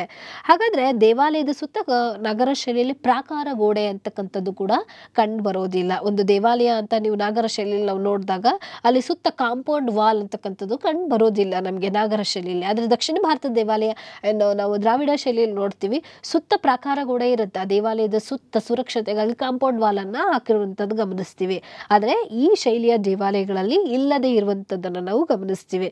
ಹಾಗೆ ನಗರ ಶೈಲಿ ಇನ್ನೊಂದು ವೈಶಿಷ್ಟ್ಯತೆ ಏನಪ್ಪಾ ಅಂತ ಹೇಳಿದ್ರೆ, ಪಂಚೇತನ ಶೈಲಿ ಅಂತಕ್ಕಂಥದ್ದು ಕಂಡುಬರುತ್ತೆ. ನಾವು ಏನು ದಿಯೋಗರ್ನ ದಶಾವತಾರ ದೇವಾಲಯವನ್ನು ನಾವು ಗಮನಿಸಿದ್ವಿ. ಸೊ ಪಂಚೇತನ ಶೈಲಿಯಲ್ಲಿ ನಿರ್ಮಾಣವಾದಂಥ ದೇವಾಲಯವನ್ನು ನಾವು ನಾಗರ ಶೈಲಿಯಲ್ಲಿ ಗಮನಿಸ್ತೀವಿ. ಎಸ್, ಈ ರೀತಿಯಾಗಿ ನಾಗರ ಶೈಲಿಯಲ್ಲಿ ಲಕ್ಷಣಗಳನ್ನು ನಾವು ಇಲ್ಲಿವರೆಗೆ ಡಿಸ್ಕಷನ್ ಮಾಡಿದ್ವಿ. ಹಾಗಾದರೆ ನಾಗರ ಶೈಲಿಯಲ್ಲಿ 3 ಉಪ ಶೈಲಿಗಳು ಬರುತ್ತೆ. ನಾಗರ ಶೈಲಿಯಲ್ಲಿ ಇರ್ತಕ್ಕಂಥ ಸಬ್ ಸ್ಕೂಲ್ಸ್ ಯಾವ್ಯಾವುದು ಅಂತ ಹೇಳಿ ತಿಳ್ಕೊಳ್ಳೋಣ. Yes, the first one Khajuraho ಶೈಲಿ ಅಂತಕ್ಕಂಥದ್ದು. ಅಂದರೆ ಚಂದೇಲ ಅರಸರ ಕಾಲಾವಧಿಯಲ್ಲಿ ನಿರ್ಮಾಣವಾದಂಥದ್ದು. ಮಧ್ಯಪ್ರದೇಶದ ಖಜುರಾಹೋ ಎನ್ನುವಂಥ ಸ್ಥಳದಲ್ಲಿ ನಿರ್ಮಾಣವಾಗಿರೋದ್ರಿಂದ ಇದನ್ನು ಖಜುರಾಹೋ ಶೈಲಿನು ಅಂತ ಹೇಳಿ ಕರೀತಾರೆ, ಮತ್ತು ಚಂದೇಲ ಶೈಲಿ ಅಂತ ಹೇಳಿ ಕೂಡ ಕರೆಯಲಾಗುತ್ತೆ. ಹಾಗೆ ದ ಸೆಕೆಂಡ್ ಒನ್ ಯಾವ ಶೈಲಿ ಅಂದರೆ ಸೋಲಂಕಿ ಶೈಲಿ ಅಂತಕ್ಕಂಥದ್ದು ಕಂಡುಬರುತ್ತೆ. ಗುಜರಾತ್ ಅಲ್ಲಿ ಕಂಡುಬರ್ತಕ್ಕಂಥದ್ದು ಈ ಶೈಲಿಯಾಗಿರುತ್ತೆ. ಹಾಗೆ ಒಡಿಶಾ ಅಥವಾ ಕಳಿಂಗ ಶೈಲಿ ಏನಿದೆ, ಸೊ ಇದು ಭಾರತದ ಪೂರ್ವ ಭಾಗದಲ್ಲಿ ಕಂಡುಬರ್ತಕ್ಕಂಥದ್ದು. ಈ ರೀತಿ ನಾಗರ ಶೈಲಿಯಲ್ಲೇ 3 ಉಪ ಶೈಲಿಗಳನ್ನು ನಾವು ಗಮನಿಸ್ತೀವಿ. ಎಸ್, ಹಾಗಾದರೆ ಇದರ ಬಗ್ಗೆ ಡೀಟೇಲ್ ಆಗಿ ತಿಳ್ಕೊಳ್ಳೋಣ. ಏನೇನು ಇದು ಖಜುರಾಹೋ ಶೈಲಿ ಅಂತ ಹೇಳಿದ್ರೆ ಅಂತ ಹೇಳಿ. ಹಾಗಾದರೆ ಚಂದೇಲ ಅರಸರ ತಮ್ಮ ಅಂದರೆ ಚಂದೇಲರ ಕಲಾಕೃತಿಗಳಲ್ಲಿ ವಿಶ್ವವಿಖ್ಯಾತವಾದಂಥ ಒಂದು ಕಲಾ ಕೇಂದ್ರ ಅಂತ ಹೇಳಿದ್ರೆ ಅದು ಖಜುರಾಹೋ ಅಂತಕ್ಕಂಥದ್ದು. ಹಾಗಾಗಿ ಅದನ್ನು ಖಜುರಾಹೋ ಶೈಲಿ ಅಂತಲೇ ಹೇಳಿ ಕರೀತಾರೆ. ಆದರೆ ಅದು ಯಾರ ಅರಸರ ಕಾಲದಲ್ಲಿ ನಿರ್ಮಾಣ ಆಯಿತು? ಚಂದೇಲ ಅರಸರ ಕಾಲದಲ್ಲಿ ಈ ಖಜುರಾಹೋ ಶೈಲಿಯಲ್ಲಿ ದೇವಾಲಯಗಳು ನಿರ್ಮಾಣ ಆಗ್ತವೆ. ಅಂದರೆ ಇದು ಎಸ್ಪೆಷಲಿ ನಗರ ಶೈಲಿಗೆ ಸೇರ್ಪಟ್ಟಿದ್ದು. ಆದರೆ ಇದನ್ನು ನಾವು ಏನಂತ ಹೇಳಿ ಕರಿತೀವಿ? ಖಜುರಾಹೋ ಶೈಲಿ ಅಂತಲೇ ಹೇಳಿ ಕರಿತೀವಿ. ಹಾಗಾದರೆ ಈ ಶೈಲಿ ಎಲ್ಲಿ ಕಂಡು ಬರುತ್ತೆ ಅಂತ ಹೇಳಿದ್ರೆ ಮಧ್ಯಪ್ರದೇಶದ ಬುಂದೇಲ್ಖಂಡದ ಚಿತ್ತಾರ್ಪುರ ಜಿಲ್ಲೆಯಲ್ಲಿ ಈ ಖಜುರಾಹೋ ಶೈಲಿ ಕಂಡು ಬರುತ್ತೆ. ಭಾರತದ ಅತ್ಯಂತ ಜನಪ್ರಿಯ ಆಕರ್ಷಣಾ ಅಥವಾ ಸ್ಥಳಗಳಲ್ಲಿ ಅಂತ ಹೇಳಿದ್ರೆ ಖಜುರಾಹೋ ಕೂಡ ಒಂದು ಅಂತ ಹೇಳಿ ನಾವು ಗುರುತಿಸಬಹುದಾಗಿದೆ. ಖಜುರಾಹೋ ಅಂತಕ್ಕಂಥದ್ದು ಭಾರತದ ಮಧ್ಯಪ್ರದೇಶದ ಖಜುರಾಹೋ ಅಂತಕ್ಕಂತಹ ಸ್ಥಳ ಏನು ಕಂಡು ಬರುತ್ತೆ, ಚಿತ್ತಾರ್ಪುರ ಒಂದು ಜಿಲ್ಲೆ, ಅಲ್ಲಿ ಕಂಡು ಬರುವಂತಹ ಶೈಲಿ ಅಂತ ಹೇಳಿ ನಾವು ಕಂಡು ಬರುತ್ತೆ.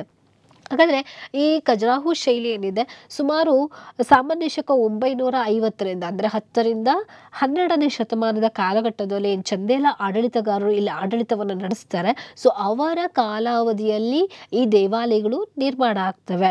ಸುಮಾರು 85ಕ್ಕೂ ಹೆಚ್ಚು ದೇವಾಲಯಗಳು ನಿರ್ಮಾಣ ಆಗ್ತವೆ. ಆದರೆ ಪ್ರೆಸೆಂಟ್ ಈಗಿರುವಂಥದ್ದು ಕೇವಲ 25 ದೇವಾಲಯಗಳು. ಅಷ್ಟು ದೇವಾಲಯಗಳು ನಾಶವಾಗಿರುವಂಥದ್ದನ್ನು ನಾವು ಗಮನಿಸ್ತೀವಿ. ಯೂಶುವಲಿ ಸಾಮಾನ್ಯವಾಗಿ ಹೆಚ್ಚು ದಾಳಿಗಳು ಉತ್ತರ ಭಾರತದ ಮೇಲೆ ನಡೀತಾ ಇತ್ತು. ಹಾಗಾಗಿ ಹಲವಾರು ದೇವಾಲಯಗಳು ನಾಶವಾಗಿರುವಂಥದ್ದನ್ನು ನಾವು ಗಮನಿಸ್ತೀವಿ. ಆದರೆ ಇಲ್ಲಿ ಗ್ರೂಪ್ ಆಫ್ ಟೆಂಪಲ್ ನಿರ್ಮಾಣ ಆಗಿರೋದ್ರಿಂದ ಖಜುರಾಹೋದಲ್ಲಿ ಇದನ್ನು ಖಜುರಾಹೋ ದೇವಾಲಯಗಳ ಸಮುಚ್ಚಯ ಅಥವಾ ಖಜುರಾಹೋ ಸಮೂಹ ದೇವಾಲಯಗಳು ಅಂತ ಹೇಳಿ ಈ ದೇವಾಲಯಗಳನ್ನು ಕರೆಯಲಾಗುತ್ತೆ. ಎಸ್, ಈ ಖಜುರಾಹೋ ಶೈಲಿಯಲ್ಲಿ ಏನಂದರೆ ಯಾಕೆ ಇಷ್ಟೊಂದು ಇಂಪಾರ್ಟೆನ್ಸ್ ಅಂತ ಹೇಳಿದ್ರೆ, ಈ ದೇವಾಲಯದ ಗೋಡೆಗಳ ಮೇಲೆ ಅಲಂಕಾರವಾದಂಥ ಕೆತ್ತನೆಗಳನ್ನು ನಾವು ಗಮನಿಸ್ತೀವಿ.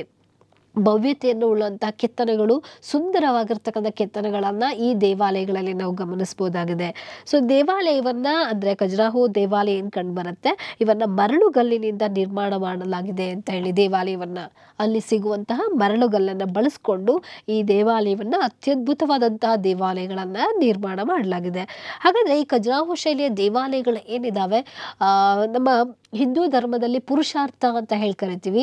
ಅಂದರೆ ಧರ್ಮ, ಅರ್ಥ, ಕಾಮ, ಮತ್ತು ಮೋಕ್ಷ ಇವುಗಳ ಆಧಾರದ ಮೇಲೆ ಈ ದೇವಾಲಯವನ್ನು ನಿರ್ಮಾಣ ಮಾಡಲಾಗಿದೆ ಅಂತ ಹೇಳಿ. ಅಂದರೆ ಈ ದೇವಾಲಯದ ಮೇನ್ ಅಟ್ರಾಕ್ಷನ್ ಏನಪ್ಪಾ ಅಂದರೆ, ಮುಖ್ಯ ಆಕರ್ಷಣೆ ಅಂತ ಹೇಳಿದ್ರೆ ಈ ದೇವಾಲಯದಲ್ಲಿ ಕಾಮ ಪ್ರಚೋದಕ ಕಲೆ ಅಂತಕ್ಕಂಥದ್ದು, ಹಾಗೆ ನವರಸ ಭರಿತವಾದ ಮಿಥುನ ಶಿಲ್ಪಗಳು ನಮಗೆ ಈ ದೇವಾಲಯದಲ್ಲಿ ಕಂಡುಬರುತ್ತೆ.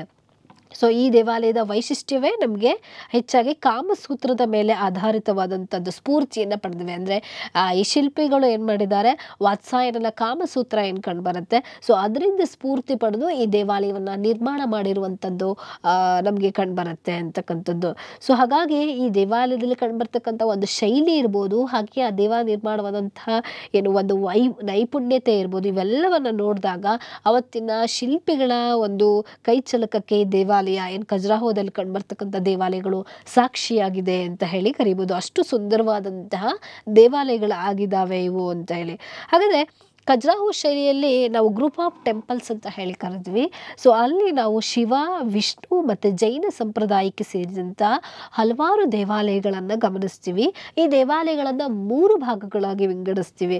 ಅದು ಯಾವ್ಯಾವುದು ಅಂತ ಹೇಳಿದ್ರೆ, ಪಶ್ಚಿಮ ದೇವಾಲಯಗಳ ಸಮುಚ್ಚಯ, ಪೂರ್ವ ದೇವಾಲಯಗಳ ಸಮುಚ್ಚಯ, ಹಾಗೆಯೇ ದಕ್ಷಿಣ ದೇವಾಲಯಗಳ ಸಮುಚ್ಚಯ ಅಂತ ಹೇಳಿ 3 ಭಾಗವಾಗಿ ಇರ್ತಕ್ಕಂಥದ್ದನ್ನು ನಾವು ಗಮನಿಸ್ತೀವಿ.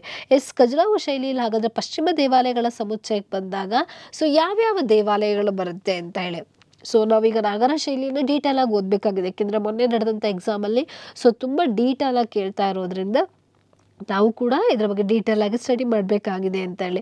ಸೊ ಪಶ್ಚಿಮ ದೇವಾಲಯಗಳ ಸಮುಚ್ಚಯಕ್ಕೆ ಬಂದಾಗ ಯಾವ್ಯಾವುದು ದೇವಾಲಯ ಬರುತ್ತೆ ಅಂದರೆ, ಲಕ್ಷ್ಮಣ ದೇವಾಲಯ ಅಂತಕ್ಕಂಥದ್ದು ಇದು ಖಜುರಾಹೋದಲ್ಲಿ ಕಂಡುಬರುತ್ತೆ. ಹಾಗೆಯೇ ಮಾತಂಗೇಶ್ವರ ದೇವಾಲಯ, ವಿಶ್ವನಾಥ ದೇವಾಲಯ, ಚಿತ್ರಗುಪ್ತ ದೇವಾಲಯ, ಕಾಂದರಿಯ ಮಹಾದೇವ, ಚೌಸತ್ ಯೋಗಿನಿ ದೇವಾಲಯ.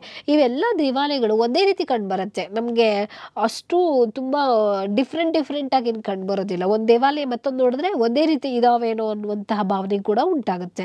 ಹಾಗೆ ಪೂರ್ವ ದೇವಾಲಯಗಳ ಸಮುಚ್ಚಯ ಅಂತ ಹೇಳಿ ಬಂದಾಗ ಪಾರ್ಶ್ವನಾಥ ದೇವಾಲಯ, ಜೈನ ಧರ್ಮಕ್ಕೆ ಸಂಬಂಧಪಟ್ಟಂಥದ್ದು, ಹಾಗೆ ಆದಿನಾಥ ದೇವಾಲಯ, ಬ್ರಹ್ಮ ದೇವಾಲಯ, ಹನುಮಾನ್ ದೇವಾಲಯ, ವಾಮನ ದೇವಾಲಯ ಅಂತಕ್ಕಂಥದ್ದನ್ನು ನಾವು ಗಮನಿಸ್ತೀವಿ. ಹಾಗೆ ದಕ್ಷಿಣ ದೇವಾಲಯಗಳ ಸಮುಚ್ಚಯಕ್ಕೆ ಬಂದಾಗ ಯಾವ್ಯಾವ್ದು ಬರುತ್ತೆ, ದುಲ್ ಮಹಾದೇವ ಅಂತಕ್ಕಂಥದ್ದು, ಬೀಜಮಂಡಲ್ ದೇವಾಲಯ, ಚತುರ್ಭುಜ ದೇವಾಲಯ ಅಂತ ಹೇಳಿ ಈ ರೀತಿ ದಕ್ಷಿಣ, ಪೂರ್ವ ಮತ್ತು ಪಶ್ಚಿಮ ದೇವಾಲಯಗಳ ಸಮುಚ್ಚಯ ಅಂತ ಹೇಳಿ ದೇವಾಲಯಗಳ ಸಮೂಹಗಳ ಗುಂಪೆ ನಮಗೆ ಖಜುರಾಹೋ ದೇವಾಲಯಗಳಲ್ಲಿ ಕಂಡುಬರುವಂಥದ್ದನ್ನು ನಾವು ಗಮನಿಸ್ತೀವಿ. ಹಾಗಾದರೆ ಇಲ್ಲಿ 3 ದೇವಾಲಯಗಳ ಕುರಿತು ಅಂದರೆ ನಾವು ಈ ಖಜುರಾಹೋ ಶೈಲಿಯಲ್ಲಿ ಡಿಸ್ಕಷನ್ ಮಾಡೋಣ. ಇಟ್ಸ್ ವೆರಿ ಇಂಪಾರ್ಟೆಂಟ್ ಆದಂಥದ್ದು ಕೇವಲ 3 ದೇವಾಲಯಗಳನ್ನಷ್ಟೇ. ಸೊ ಅದರಲ್ಲಿ ಲಕ್ಷ್ಮಣ ದೇವಾಲಯ ಅಂತಕ್ಕಂಥದ್ದು, ಸೊ ಇದನ್ನು ಯಾರು ನಿರ್ಮಿಸಿದ್ದಾರೆ, ಎಷ್ಟರಲ್ಲಿ ನಿರ್ಮಿಸಿದ್ದಾರೆ ಅಂದಾಗ ಸುಮಾರು 930ರಿಂದ 950ರ ಅವಧಿಯಲ್ಲಿ, ಅಂದರೆ ಒಂದು 10ನೇ ಶತಮಾನದ ಅವಧಿಯಲ್ಲಿ ಚಂದೇಲ ಅರಸನಾದಂತಹ ಯಶೋವರ್ಮನ್ ಎಂತಕ್ಕಂಥವನು ಈ ಲಕ್ಷ್ಮಣ ದೇವಾಲಯವನ್ನು ನಿರ್ಮಾಣ ಮಾಡಿದ್ದಾನೆ. ಈ ಲಕ್ಷ್ಮಣ ದೇವಾಲಯದ ಒಂದು ವೈಶಿಷ್ಟ್ಯ ಅಂದರೆ ಇದು ಪಂಚಾಯತನ ಶೈಲಿಯಲ್ಲಿರ್ತಕ್ಕಂಥದ್ದನ್ನು ನಾವು ಗಮನಿಸ್ತೀವಿ. ಅಂದರೆ 3 ಪರಿವಾರ ದೇವತೆಗಳು, ಅಂದರೆ 4 ಸುತ್ತ ಪರಿವಾರ ದೇವತೆಗಳು ಕಂಡು ಬರುತ್ತೆ, ಮಧ್ಯೆ ಮೇನ್ ಗಾಡ್ ಅಂತ ಹೇಳಿದ್ವಲ್ವಾ. ಸೊ ಈ ರೀತಿ ಪಂಚಾಯತನ ಶೈಲಿಯಲ್ಲಿ ಇರ್ತಕ್ಕಂಥದ್ದು ಲಕ್ಷ್ಮಣ ದೇವಾಲಯ ಆಗಿರುತ್ತೆ. ಹಾಗಾದರೆ ಈ ದೇವಾಲಯ ಯಾವ ದೇವರಿಗೆ ಡೆಡಿಕೇಟ್ ಮಾಡಲಾಗಿದೆ, ವಿಷ್ಣುವಿಗೆ ಡೆಡಿಕೇಟ್ ಮಾಡಲಾದಂಥ ಒಂದು ದೇವಾಲಯ ಆಗಿರುತ್ತೆ. ಖಜುರಾಹೋದಲ್ಲಿ ಏನು ಕಂಡುಬರುತ್ತೆ ದೇವಾಲಯಗಳು ಸಮುಚ್ಚಯ ಅಂತ ಏನು ಕರಿತೀವಿ, ಅಲ್ಲಿ ಕಂಡುಬರ್ತಕ್ಕಂಥ ದೇವಾಲಯಗಳಲ್ಲಿ ಅತ್ಯಂತ ಹಳೆಯ ದೇವಾಲಯ ಅಂತ ಹೇಳಿದ್ರೆ ಈ ಲಕ್ಷ್ಮಣ ದೇವಾಲಯವಾಗಿರುತ್ತೆ. ಈ ದೇವಾಲಯ ಏನಿದೆ ಲಕ್ಷ್ಮಣ ದೇವಾಲಯ ಒಂದು ಎತ್ತರವಾದ ಜಗತ್ತಿನ ಮೇಲೆ ಎತ್ತರವಾದ ಈ ಜಗತ್ತಿಯ ಮೇಲೆ ನಿರ್ಮಾಣವಾಗಿರುವಂಥದ್ದನ್ನು ನಾವು ಗಮನಿಸ್ತೀವಿ. ಯೂಶುವಲ್ ಆಗಿ ಪ್ರವೇಶ ದ್ವಾರ ಅಂದರೆ ಮಂಟಪ, ಹಾಗೆ ಮಹಾಮಂಟಪ, ಅಂತರಾಳ, ಪ್ರದಕ್ಷಿಣಾಪಥ ಈ ದೇವಾಲಯದಲ್ಲಿ ಕಂಡುಬರುತ್ತೆ. ಗರ್ಭಗೃಹ ಅಂತಕ್ಕಂತಹ ಈ ರೀತಿ ಪಾರ್ಟ್ಸ್ಗಳನ್ನು ಗಮನಿಸ್ತೀವಿ. ಹಾಗೆ ಮೇಲ್ಗಡೆ ಶಿಖರ ಅಂತಕ್ಕಂಥದ್ದು ಈ ನಗರ ಶೈಲಿಯ ಲಕ್ಷಣಗಳನ್ನು ಗಮನಿಸಿದ್ವಿ. ಸೊ ಆ ರೀತಿಯಾಗಿ ಈ ದೇವಾಲಯದ ಲಕ್ಷಣಗಳನ್ನು ನಾವು ಗಮನಿಸ್ಬೋದು. ಹಾಗೆ ನೆಕ್ಸ್ಟ್ ಒನ್ ವಿಶ್ವನಾಥ ದೇವಾಲಯ ಖಜುರಾಹೋದಲ್ಲಿ ಕಂಡುಬರ್ತಕ್ಕಂಥದ್ದು. ನಾವು ಲಕ್ಷ್ಮಣ ದೇವಾಲಯವನ್ನು ಏನು ನೋಡ್ತೀವಿ, ಸೊ ತದನಂತರದಲ್ಲಿ ವಿಶ್ವನಾಥ ದೇವಾಲಯಕ್ಕೆ ನೋಡಿದಾಗ ಇಲ್ಲಿ ಒಂದೇ ರೀತಿ ದೇವಾಲಯಗಳು ಇದಾವೇನೋ ಅನ್ನುವಂತಹ ಭಾವನೆ ಉಂಟಾಗುತ್ತೆ. ಈ ವಿಶ್ವನಾಥ ದೇವಾಲಯ ಏನಿದೆ ಇದು ಶಿವನಿಗೆ ಸಮರ್ಪಿತವಾದಂತಹ ದೇವಾಲಯ ಆಗಿರುತ್ತೆ. ಅಂದರೆ ವಿಶ್ವನಾಥ ಅಂತ ಹೇಳಿದ್ರೇ ಏನು ಅಂತ ಹೇಳಿದ್ರೆ ಬ್ರಹ್ಮಾಂಡದ ಅಧಿಪತಿ ಆತ. ಸೊ ಹಾಗಾಗಿ ಇದನ್ನು ವಿಶ್ವನಾಥ ಅಂತ ಹೇಳಿ ಕರೆಯಲಾಗುತ್ತೆ. ಇದನ್ನು ಹಾಗಾದರೆ ಯಾರು ನಿರ್ಮಿಸಿದ್ರು ಈ ದೇವಾಲಯವನ್ನು ಅಂತ ಹೇಳಿದ್ರೆ ಸುಮಾರು 999ರಿಂದ 1002ರ ಅವಧಿಯಲ್ಲಿ ಚಂದೇಲ ಅರಸನಾದಂತಹ ದಂಗರ ಅವಧಿಯಲ್ಲಿ ಈ ದೇವಾಲಯ ನಿರ್ಮಾಣ ಆಗುತ್ತೆ. ಸೊ ಯಾವುದು ವಿಶ್ವನಾಥ ದೇವಾಲಯ ಅಂತಕ್ಕಂಥದ್ದು ದಂಗನ ಅವಧಿಯಲ್ಲಿ ನಿರ್ಮಾಣ ಆಗುತ್ತೆ. ಹಾಗಾದ್ರೆ ಈ ದೇವಾಲಯ ಏನಿದೆ ವಿಶ್ವನಾಥ ದೇವಾಲಯ, ಇದು ಕಾಂತರಿಯ ಮತ್ತೆ ಲಕ್ಷ್ಮಣ ದೇವಾಲಯ ಏನಿದೆ ಸೇಮ್ ಆ ದೇವಾಲಯವನ್ನು ನೋಡಿದ ರೀತಿಯಲ್ಲೇ ಈ ದೇವಾಲಯ ಕೂಡ ಭಾಸವಾಗುತ್ತೆ ಅಂತ ಹೇಳಿ. ಸೊ ಈ ವಿಶ್ವನಾಥ ದೇವಾಲಯ ಸಹ ಪಂಚೇತನ ಶೈಲಿಯಲ್ಲಿ ಇರ್ತಕ್ಕಂಥದ್ದನ್ನು ಗಮನಿಸ್ತೀವಿ. ಈ ದೇವಾಲಯ ಏನಿದೆ ಅಂದರೆ ಗರ್ಭಗೃಹ, ಅರ್ಧಮಂಟಪ, ಮಹಾಮಂಟಪ, ಅಂತರಾಳ ಮತ್ತು ಗರ್ಭಗೃಹವನ್ನು ಒಳಗೊಂಡಿರ್ತಕ್ಕಂಥದ್ದು ಈ ದೇವಾಲಯದ ಮೈನ್ ಲಕ್ಷಣವಾಗಿರುತ್ತೆ. ಹಾಗೆ ದ ನೆಕ್ಸ್ಟ್ ಒನ್ ಯಾವ್ದು ಬರುತ್ತೆ, ಕಾಂದರಿಯ ಮಹಾದೇವ ದೇವಾಲಯ. ಸೊ ನಮಗೆ ಈ ದೇವಾಲಯವನ್ನು ಹೇಗೆ ಬೇಕಾದರೂ ಕೊಡ್ಬೋದು, ಅಂದರೆ ಕ್ರೋನಾಲಜಿಕಲ್ ಆಗಿ ಯಾವ ದೇವಾಲಯ ನಂತರ ಯಾವ ದೇವಾಲಯವನ್ನು ಬರೀರಿ ಅಂತ ಹೇಳಿ ಕೊಡ್ಬೋದು. ಆ ರೀತಿಯಾಗಿ ಅಂದರೆ ನಮಗೆ ಅಂದರೆ ಕಾಲಾನುಕ್ರಮದಲ್ಲಿ ಜೋಡಿಸಿ ಅಂತ ಹೇಳಿ ಕೇಳ್ತಾರಲ್ವ. ಸೊ ಹಾಗಾಗಿ ಯಾವ ಕಾಲಘಟ್ಟದಲ್ಲಿ ಎಷ್ಟರಲ್ಲಿ ದೇವಾಲಯ ನಿರ್ಮಾಣ ಆಯಿತು, ಅಥವಾ ದೇವಾಲಯವನ್ನು ಒಂದು ಕಡೆ ಕೊಟ್ಬಿಟ್ಟು ಇನ್ನೊಂದು ಕಡೆ ಯಾರು ಅದನ್ನು ನಿರ್ಮಾಣ ಮಾಡಿದ್ರು ಅಂತ ಹೇಳಿ ಕೂಡ ಪ್ರಶ್ನೆಯನ್ನು ಕೇಳ್ಬೋದಾಗಿದೆ. ಹಾಗಾಗಿ ಈ ದೇವಾಲಯ ಕೂಡ ವೆರಿ ಕಾಂದರಿಯ ಮಹಾದೇವ ದೇವಾಲಯ, ಇದು ಕೂಡ ಶಿವನಿಗೆ ಅರ್ಪಿತವಾದಂಥ ಒಂದು ದೇವಾಲಯ. ಆದರೆ ಸೊ ಹಾಗೆಯೇ ಈ ಕಾಂದರಿಯ ಮಹಾದೇವ ಇನ್ನೊಂದು ವೈಶಿಷ್ಟ್ಯತೆ ಏನಂದರೆ ಅತಿ ದೊಡ್ಡದಾದ ಖಜುರಾಹೋ ದೇವಾಲಯದಲ್ಲೇ ಅತಿ ದೊಡ್ಡದಾದಂಥ ಒಂದು ದೇವಾಲಯ ಅಂತ ಹೇಳಿದ್ರೆ ಅದು ಕಾಂದರಿಯ ಮಹಾದೇವ ದೇವಾಲಯ ಆಗಿರುತ್ತೆ. ಹಾಗಾದರೆ ಈ ದೇವಾಲಯವನ್ನು ಯಾರು ನಿರ್ಮಿಸಿದ್ರು ಅಂದರೆ 1030ರಲ್ಲಿ ಚಂದೇಲ ಅರಸನಾದಂತಹ ವಿದ್ಯಾಧರ ಅಂತಕ್ಕಂಥವನು ಈ ದೇವಾಲಯವನ್ನು ನಿರ್ಮಾಣ ಮಾಡ್ತಾನೆ. ಎಸ್, ಹಾಗಾದರೆ ಈ ದೇವಾಲಯ ಏನಿದೆ ಸುಮಾರು 101 ಅಡಿ ಉದ್ದ, 101 ಅಡಿ ಉದ್ದ, 116 ಅಡಿ ಎತ್ತರ ಹಾಗೂ 66 ಅಡಿ ಅಗಲವಿರ್ತಕ್ಕಂಥದ್ದು ಸೂಕ್ಷ್ಮ ಕೆತ್ತನೆಗಳಿಂದ ಈ ದೇವಾಲಯ ಕೂಡಿರ್ತಕ್ಕಂಥದ್ದನ್ನು ಗಮನಿಸ್ತೀವಿ. ಹಾಗೆ ಈ ದೇವಾಲಯದಲ್ಲಿ ಸುಮಾರು 650ಕ್ಕೂ ಹೆಚ್ಚು ಮೂರ್ತಿ ಶಿಲ್ಪಗಳು ಈ ದೇವಾಲಯದಲ್ಲಿ ಇರ್ತಕ್ಕಂಥದ್ದನ್ನು ನಾವು ಗಮನಿಸ್ಬೋದು. ಸೊ ಈ ರೀತಿಯಾಗಿ ಅಂದರೆ ನಾವು ಏನು ಖಜುರಾಹೋ ಶೈಲಿಯಲ್ಲಿ 3 ದೇವಾಲಯಗಳನ್ನು ನಾವು ಗಮನಿಸಿದ್ವಿ. ವಿಶ್ವನಾಥ ದೇವಾಲಯ, ಕಾಂದರಿಯ ಮಹಾದೇವ ದೇವಾಲಯ, ಲಕ್ಷ್ಮಣ ದೇವಾಲಯ ಅಂತೇಳಿ. ಅಂದರೆ ಖಜುರಾಹೋ ದೇವಾಲಯಗಳೇ ಸುಮಾರು 85ಕ್ಕೂ ಕಂಡುಬರುತ್ತೆ. ಪ್ರೆಸೆಂಟ್ ಕೂಡ 25 ದೇವಾಲಯಗಳು ಇದ್ದರೂ ಕೂಡ ಸೊ ವೆರಿ ಇಂಪಾರ್ಟೆಂಟ್ ಆಗಿ ನಾವು 3 ದೇವಾಲಯಗಳ ಕುರಿತು ಡಿಸ್ಕಷನ್ ಮಾಡಿದ್ವಿ. ಎಸ್, ದ ನೆಕ್ಸ್ಟ್ ಒನ್ ಶೈಲಿ ಬಂದಾಗ ಒಡಿಶಾ ಅಥವಾ ಕಳಿಂಗ ಶೈಲಿ ಅಂತ ಹೇಳಿ ಕರೀತಾರೆ. ಅಂದರೆ ಭಾರತದ ಪೂರ್ವ ಭಾಗ ಅಥವಾ ಕರಾವಳಿ ಪ್ರದೇಶ ಏನು ಕರಿತೀವಿ. ಸೊ ಅಲ್ಲಿ ಏನು ಮಹಾನದಿ ಮತ್ತು ಗೋದಾವರಿ ನಡುವಿನ ಪ್ರದೇಶದಲ್ಲಿ ಕಂಡುಬರ್ತಕ್ಕಂಥದ್ದೇ ಯಾವ ಶೈಲಿ ಅಂತ ಹೇಳಿದ್ರೆ ಕಳಿಂಗ ಶೈಲಿ ಆಗಿರುತ್ತೆ. ಅಂದರೆ ಒಡಿಶಾ ರಾಜ್ಯದಲ್ಲಿ ಕಂಡುಬರ್ತಕ್ಕಂಥದ್ದು ಇದು. ಸೊ ಇದನ್ನು ನಾವು ಕಳಿಂಗ ಶೈಲಿ ಅಂತಲೂ ಹೇಳಿ ಕರೀತಾರೆ, ಮತ್ತೊಂದು ಒಡಿಶಾ ಶೈಲಿ ಅಂತಲೂ ಹೇಳಿ ಇದನ್ನು ಕರೆಯಲಾಗುತ್ತೆ. ಅಂದರೆ ಒಡಿಶಾ ಅಂತ ಹೇಳಿದ್ರೆ ಈಶ್ವರ, ಭುವನ್ ಅಂತ ಹೇಳಿದ್ರೆ ವಾಸಸ್ಥಾನ ಅಂತ ಹೇಳಿ. ಸೊ ಈ ಸ್ಥಳದಲ್ಲಿ ದೇವಾಲಯಗಳು ಅತ್ಯದ್ಭುತವಾದ ದೇವಾಲಯಗಳು, ಶಿಲ್ಪಗಳು, ಕೆತ್ತನೆಗಳು, ಅಲಂಕಾರಗಳಿಂದ ಕೂಡಿರ್ತಕ್ಕಂತಹ ಶೈಲಿಯಲ್ಲಿರ್ತಕ್ಕಂಥ ದೇವಾಲಯವನ್ನು ನಾವು ಕಳಿಂಗ ಶೈಲಿಯಲ್ಲಿ ಗಮನಿಸ್ತೀವಿ ಅಂತ ಹೇಳಿ. ಹಾಗಾದರೆ ಕಳಿಂಗ ಶೈಲಿಯಲ್ಲಿ ನಾವು 3 ವಿಧಗಳನ್ನು ಗಮನಿಸ್ತೀವಿ. ಒಡಿಶಾ ಶೈಲಿಯನ್ನು ಕಳಿಂಗ ಈ ಶೈಲಿಯಲ್ಲಿ ಅಂದರೆ ಈ ಇದರಲ್ಲಿ ಸೊ 3 ಅಂತ ಹೇಳಿದ್ರೆ ಯಾವ್ಯಾವುದು 3 ವಿಧಗಳು ಅಂತ ಹೇಳಿದ್ರೆ ಮೊದಲನೇದು ರೇಖಾ ದೇವುಳ್ ಅಂತ ಹೇಳಿ ಬರುತ್ತೆ. ರೇಖಾ ದೇವುಳ್ ಅಂತೇಳಿ ಅಂದರೆ ಯಾವುದೇ ಈ ದೇವಾಲಯದ ಒಂದು ಗರ್ಭಗುಡಿಯ ಮೇಲೆ ಏನಾಗುತ್ತೆ ವಕ್ರವಾದ ಚಾವಣಿಯನ್ನ ಇದ್ರೆ ಅದನ್ನು ನಾವು ಏನಂತ ಹೇಳಿ ಕರಿತೀವಿ, ರೇಖಾ ದೇವುಳ್ ಅಂತ ಹೇಳಿ ಕರೆಯಲಾಗುತ್ತೆ. ರೇಖಾ ದೇವುಳ್ ಅಂತ ಹೇಳಿ ಅಂದರೆ ಗರ್ಭಗುಡಿಯ ಮೇಲೆ ವಕ್ರವಾದ ಚಾವಣಿಯನ್ನು ಉಳ್ಳಂತಹದ್ದನ್ನು ನಾವು ಏನು ಹೇಳ್ತೀವಿ, ರೇಖಾ ದೇವುಳ್ ಅಂತ ಹೇಳಿ ಕರಿತೀವಿ. ಹಾಗಾದರೆ ರೇಖಾ ದೇವುಳ್ ದೇವಾಲಯಕ್ಕೆ ಉದಾಹರಣೆ ಯಾವ್ಯಾವುದನ್ನು ಕೊಡ್ಬೋದು ಅಂತ ಹೇಳಿದ್ರೆ ಒರಿಸ್ಸಾದಲ್ಲಿರ್ತಕ್ಕಂಥ ಪುರಿ ಜಗನ್ನಾಥ ದೇವಾಲಯವನ್ನು ಗಮನಿಸ್ತೀವಿ. ಹಾಗೆ ಒಡಿಶಾದ ಭುವನೇಶ್ವರದಲ್ಲಿ ಕಂಡುಬರ್ತಕ್ಕಂಥ ಲಿಂಗರಾಜ ದೇವಾಲಯ ಏನಿದ್ದಾವೆ ಇದು ರೇಖಾ ದೇವುಳ್ ಅಂದರೆ ಶಿಲ್ಪಶಾಸ್ತ್ರದಲ್ಲಿ ಬರ್ತಕ್ಕಂಥ 3 ದೇವಾಲಯಗಳನ್ನು ಏನು ಗಮನಿಸ್ತೀವಿ ಅಂದರೆ ರೇಖಾ ದೇವುಳ, ಕಾಕರ ದೇವುಳ ಮತ್ತು ಪಿಡಾ ದೇವುಳ ಅಂತ ಹೇಳಿ ಬರುತ್ತೆ. ದೇವುಳ ಅಂದರೆ ದೇವಾಲಯ, ಉತ್ತರ ಭಾರತದಲ್ಲಿ ದೇವುಳ ಅಂತ ಹೇಳಿ ಅದನ್ನು ಕರೆಯಲಾಗುತ್ತೆ, ನಾವು ದೇವಾಲಯ ಅಂತ ಹೇಳಿ ಕರಿತೀವಿ. ಸೊ ರೇಖಾ ದೇವುಳ್ ಅಂದಾಗ ಗರ್ಭಗುಡಿಯ ಮೇಲೆ ವಕ್ರವಾಗಿ ಇರ್ತಕ್ಕಂಥ ಚಾವಣಿಯನ್ನು ಹೊಂದಿದ್ರೆ ಅದನ್ನು ರೇಖಾ ದೇವುಳ. ಅದಕ್ಕೆ ಉದಾಹರಣೆ ಅಂತ ಹೇಳಿದ್ರೆ ಒರಿಸ್ಸಾದ ಪುರಿ ಜಗನ್ನಾಥ. ಫಾರ್ ಎಕ್ಸಾಂಪಲ್ ನಾವು ಇಲ್ಲಿ ಗಮನಿಸ್ಬೋದು ನೋಡಿ, ಪುರಿ ಜಗನ್ನಾಥದಲ್ಲಿ ನಾವು ಈ ರೀತಿ ರೇಖಾ ದೇವುಳ ಅಂತ ಹೇಳಿದ್ರೆ ವಕ್ರವಾದ ಇರ್ತಕ್ಕಂಥದ್ದು ಅಂದರೆ ಬಾಗಿದ ರೇಖೆಯ ರೀತಿಯಲ್ಲಿ ಇರತ್ತಲ್ವ, ಇದನ್ನು ನಾವು ಏನಂತೀವಿ ರೇಖಾ ದೇವುಳ ಅಂತ ಹೇಳಿ ಕರಿತೀವಿ. ಹಾಗೆ ಭುವನೇಶ್ವರದಲ್ಲೂ ಕೂಡ ನಾವು ಈ ದೇವಾಲಯವನ್ನು ಗಮನಿಸಬಹುದಾಗಿದೆ. ಈ ಪಾರ್ಟ್ ಅನ್ನು ನಾವು ರೇಖಾ ದೇವುಳ ಅಂತ ಹೇಳಿ ಕರಿತೀವಿ. ಹಾಗಾದ್ರೆ ದ ನೆಕ್ಸ್ಟ್ ಒನ್ ಹಾಗಾದ್ರೆ ಪೀಡಾ ದೇವುಳ ಅಂತ ಹೇಳಿದ್ರೆ ಏನು ಅಂತ ಹೇಳಿ ಅಂದ್ರೆ ಪೀಡಾ ದೇವುಳ ಅಂತ ಹೇಳಿದ್ರೆ ನಮಗೆ ಇಲ್ಲಿ ಸಭಾ ಮಂಟಪ, ಗರ್ಭಗೃಹದ ನಂತರದಲ್ಲಿ ಏನು ಕಂಡು ಬರುತ್ತೆ, ಈ ಸಭಾ ಮಂಟಪ ಅಂತಕ್ಕಂಥದ್ದು ಕಂಡು ಬರುತ್ತೆ.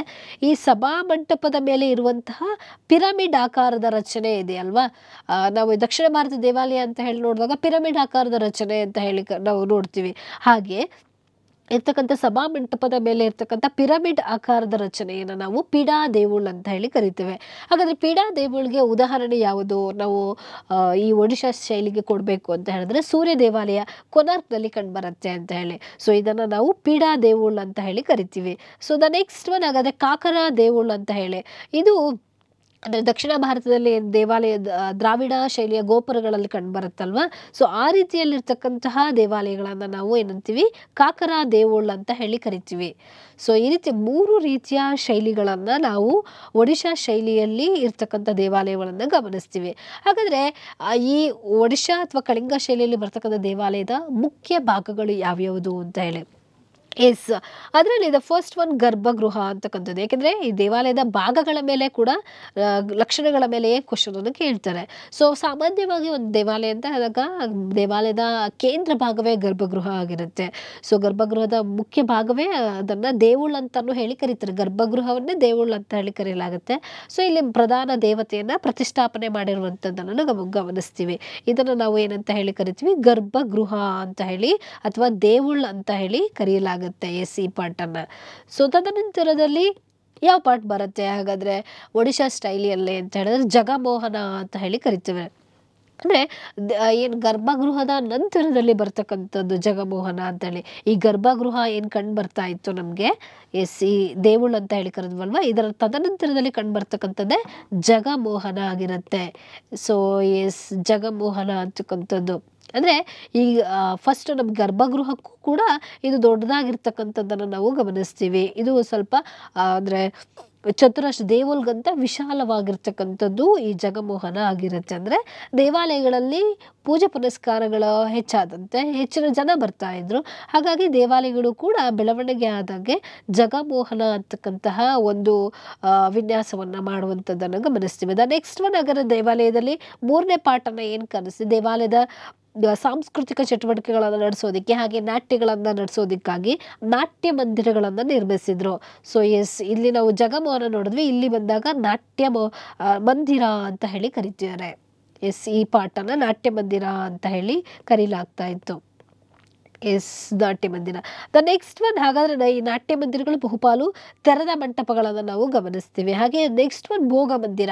ಏನಿದು ಭೋಗ ಮಂದಿರ ಅಂತ ಹೇಳಿದ್ರೆ ಈ ದೇವಾಲಯದಲ್ಲಿ ಎಲ್ಲ ಪೂಜೆ ಎಲ್ಲ ಮುಗಿದ ನಂತರದಲ್ಲಿ ಪ್ರಸಾದವನ್ನು ಅರ್ಪಿಸೋದಕ್ಕೆ, ನೈವೇದ್ಯವನ್ನು ಕೊಡೋದಕ್ಕೆ, ಸಮರ್ಪಿಸೋದಕ್ಕೆ ಅದಕ್ಕಾಗಿ ಏನು ಮಾಡ್ತಾಯಿದ್ರು, ಭೋಗ ಮಂದಿರ ಅಂತ ಹೇಳಿ ಏನು ನಾವು ಭೋಜನ ಶಾಲೆ ಅಂತ ಹೇಳಿ ಕರಿತೀವಿ. ಆ ರೀತಿ ಭೋಗ ಮಂದಿರ ಅಂತ ಹೇಳಿ ಇದನ್ನು ಕರೀಲಾಗುತ್ತೆ, ಈ ಪಾಠನ್ನು ಭೋಗ ಮಂದಿರ ಅಂತ ಹೇಳಿ.